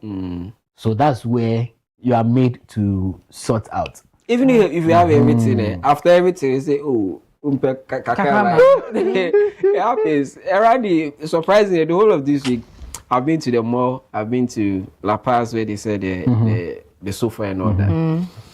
I got angry. I bought a sofa and I thought that the price was what I was paying. After paying, the guy was saying, are you going? We say, yes, I've paid it. I mean, they say, oh, no, you need to give us something else. Apart from what I paid. As what? For what? He nearly fought. Why? Did he leave you to somebody? No. He was the one. I was like, do you work here? I said, yes. Do you get paid? I said, yes. You to do so small. No. Do you know how much? You're a big man. You are on TV. Do you know how much you was taking? How much? 10 cedis. 10 cedis. No, from there to I went to the mall. I bought similar thing. Yes. And the guys that I said, oh, he was asking me to, like, I should bargain. How much? So how much will you pay? So how much will you give? And I'm saying, why are you bargaining with me? Do I need to pay you? Also, no, I'll be after everything. You need to sort boys. So why are you asking me how much will I pay? As I won't pay anything. How much do you have? I don't have anything. 20 cities we won't take. Sometimes I prefer, so they got I angry prefer and you left. don't ask, and then out of goodwill I give to you. Than they are demanding. It's like it's part of my. Charlie, I won't give it to you. Lady money. and gentlemen. Hey. Lady and gentlemen. You guys are celebrities. Well, now you're on TV. Celebrating what? No, Fred, you're on TV. No, it's something they do. When the boys ask you, supposed to stop that and stop being Pepe. When if the boys help you and they ask you for tips, give them. It's not about. Randy. See, let me do that willingly. Yeah. No. Okay, I'm not one. In our country, we don't like willing. Then you have not worked into my pockets. You have not worked into. Then you are not worth your status. Which one is my status? That's celebrity status. You work on. You work at WoezorTV. And so you are the host of the morning show. So do show. The boys have helped you carry your luggage from the market to the car. It's not even about. But they've seen you. They carry you. They've seen me. Randy, the mere father you bought from them, because they will carry the main money to the boss. And so he is seated. They are not coming for their. All they do is just to transact with the money. A lot of people are bouncing back, not buying from these people because of the price they add. The main price of the products is around 3K. And they are taking 3,700, like 3,700. Yeah. So it happens. Right? So, if you go to Accra, see, it happened to me. I think we went to buy a guitar at Zongoli. And then my friend was like, nah. We met the lady at the entrance, asked of the price. She told us. So we asked the brand, Fender, and then the price. Then the guy was like, nah, let's go inside and ask the woman sitting in there. And she had added like 300 CDs. Yes. Oh. Yes. They are, see, if you go, you see a madam sitting in there, walk go the there person instead. in there. Yeah. If you ask the people standing by the shops, no. Because some of them, they're not working for the people in the shop. So they come, actually, what do you want to buy? Oh, maybe rice cooker. They know that the rice cooker there is 300. So come and tell, 500. Oh, let's buy. Okay, you give me 400. Yeah. Like that. So when they give them, it happened to me. I was going to buy, I think, a foldable kettle for my little brother when he was in high school. And I know that kettle, even on people that sell on WhatsApp, Facebook, status and things, was like 80 cedis. The guy said 120 cedis. Make a beer. The guy was like, nah, 120 cedis. When he gave the money, so I gave it to, when he gave the money to the lady and he took it, I was like, how long are you going to spend this money? How long? So I just look at him. I look at him, how long are you going to spend this money? Well, I could see his face like question mark. Well, when we talk about corruption, they will point to the politician. It's everywhere. If this person gets into power or government, see what they will do. They will milk us. There is a conversation we should have tomorrow. Right. The CDD spoke about political party financing. Tomorrow morning, it's going to be a hot conversation right here on yours truly, WoezorTV, right? So do make time with us. What do you also think about it? Maybe we'll send a teaser out this evening for our viewers to share their thoughts. 579 million Ghana cedis needed to be president. And that's even when you belong to a political party. And this is even 2020. Okay. Not 2024. Not 2024. So the 2024 mark will increase. Yes. Of course. And mind you, 2028 also will increase. Go higher, yeah. FX and all of that will come to play. Anyway, Godfrey, take us home. Why not now? Let's take us. Okay, now Godfrey says you should take us home. Take us home. I've closed my eyes. I can't close it. Close us with the homo vibe. Is it over? No. Okay. See, if you like, from here, go and ask permission and then get to Teshi and see something. It is Abba. Charlie, they broke into my friend's car on Friday. Oh. Yeah, they broke into Restusi's car. I told it wasn't the gas. Now he's gone to the police. I didn't say anybody. It's not us. How on earth will he go and park at Osu? When Pashemo was Osu doesn't do. No, Osu Nishama was on Saturday. Hey. Oh, lawyer tree. Walai. They took everything. He was lucky they didn't even take the car away. Oh. Boy, sorry, and I'm going away with the wheel. We'll see how we drive home. It's unfortunate, but see, if you know you are in a gang community and you know they are about to celebrate their homo war, please stay safe. Park at a place that you know it's 100% safe. They say okay, no. No, see. Limpo. I said that Abochi from a farmer. I'm not sure that Abochi has to recover from what happened to him. So I told him about Abochi's story. The guy works in a fintech space. Yeah. Oh, okay. So they took his iPad, his laptop, his phones, everything from the car. Anyway, now let's go. It's she Nanyame manage for being nale neke woke bahanya WoezorTV breakfast cafe. One she where she Jane here was sure.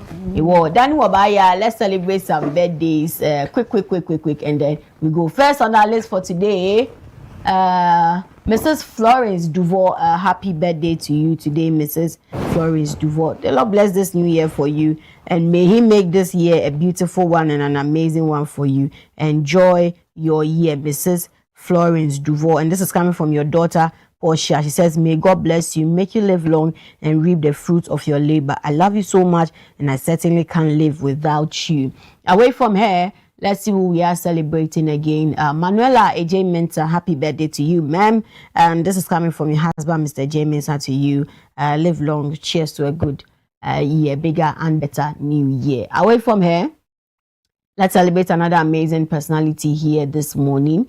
Kofi Asare Bediako, happy birthday to you, little champ Kofi Asare Bediako. And today is your birthday. May this year be a beautiful year for you. Continue to grow and glow in grace, increase on every side, and continue to be the blessing you've always been to your parent. From your entire family and your cousin, Kev here at WoezorTV, they all wish you a great year, a beautiful year. So Kofi Asare Bediako, enjoy your new year. Happy birthday to you. And last but not least, on birthdays this morning, let's celebrate Kekeli Doche. It's your birthday today. Enjoy your year, and may it be a great one for you. Well, WoezorTV Breakfast Cafe. See you tomorrow. It's bye for now.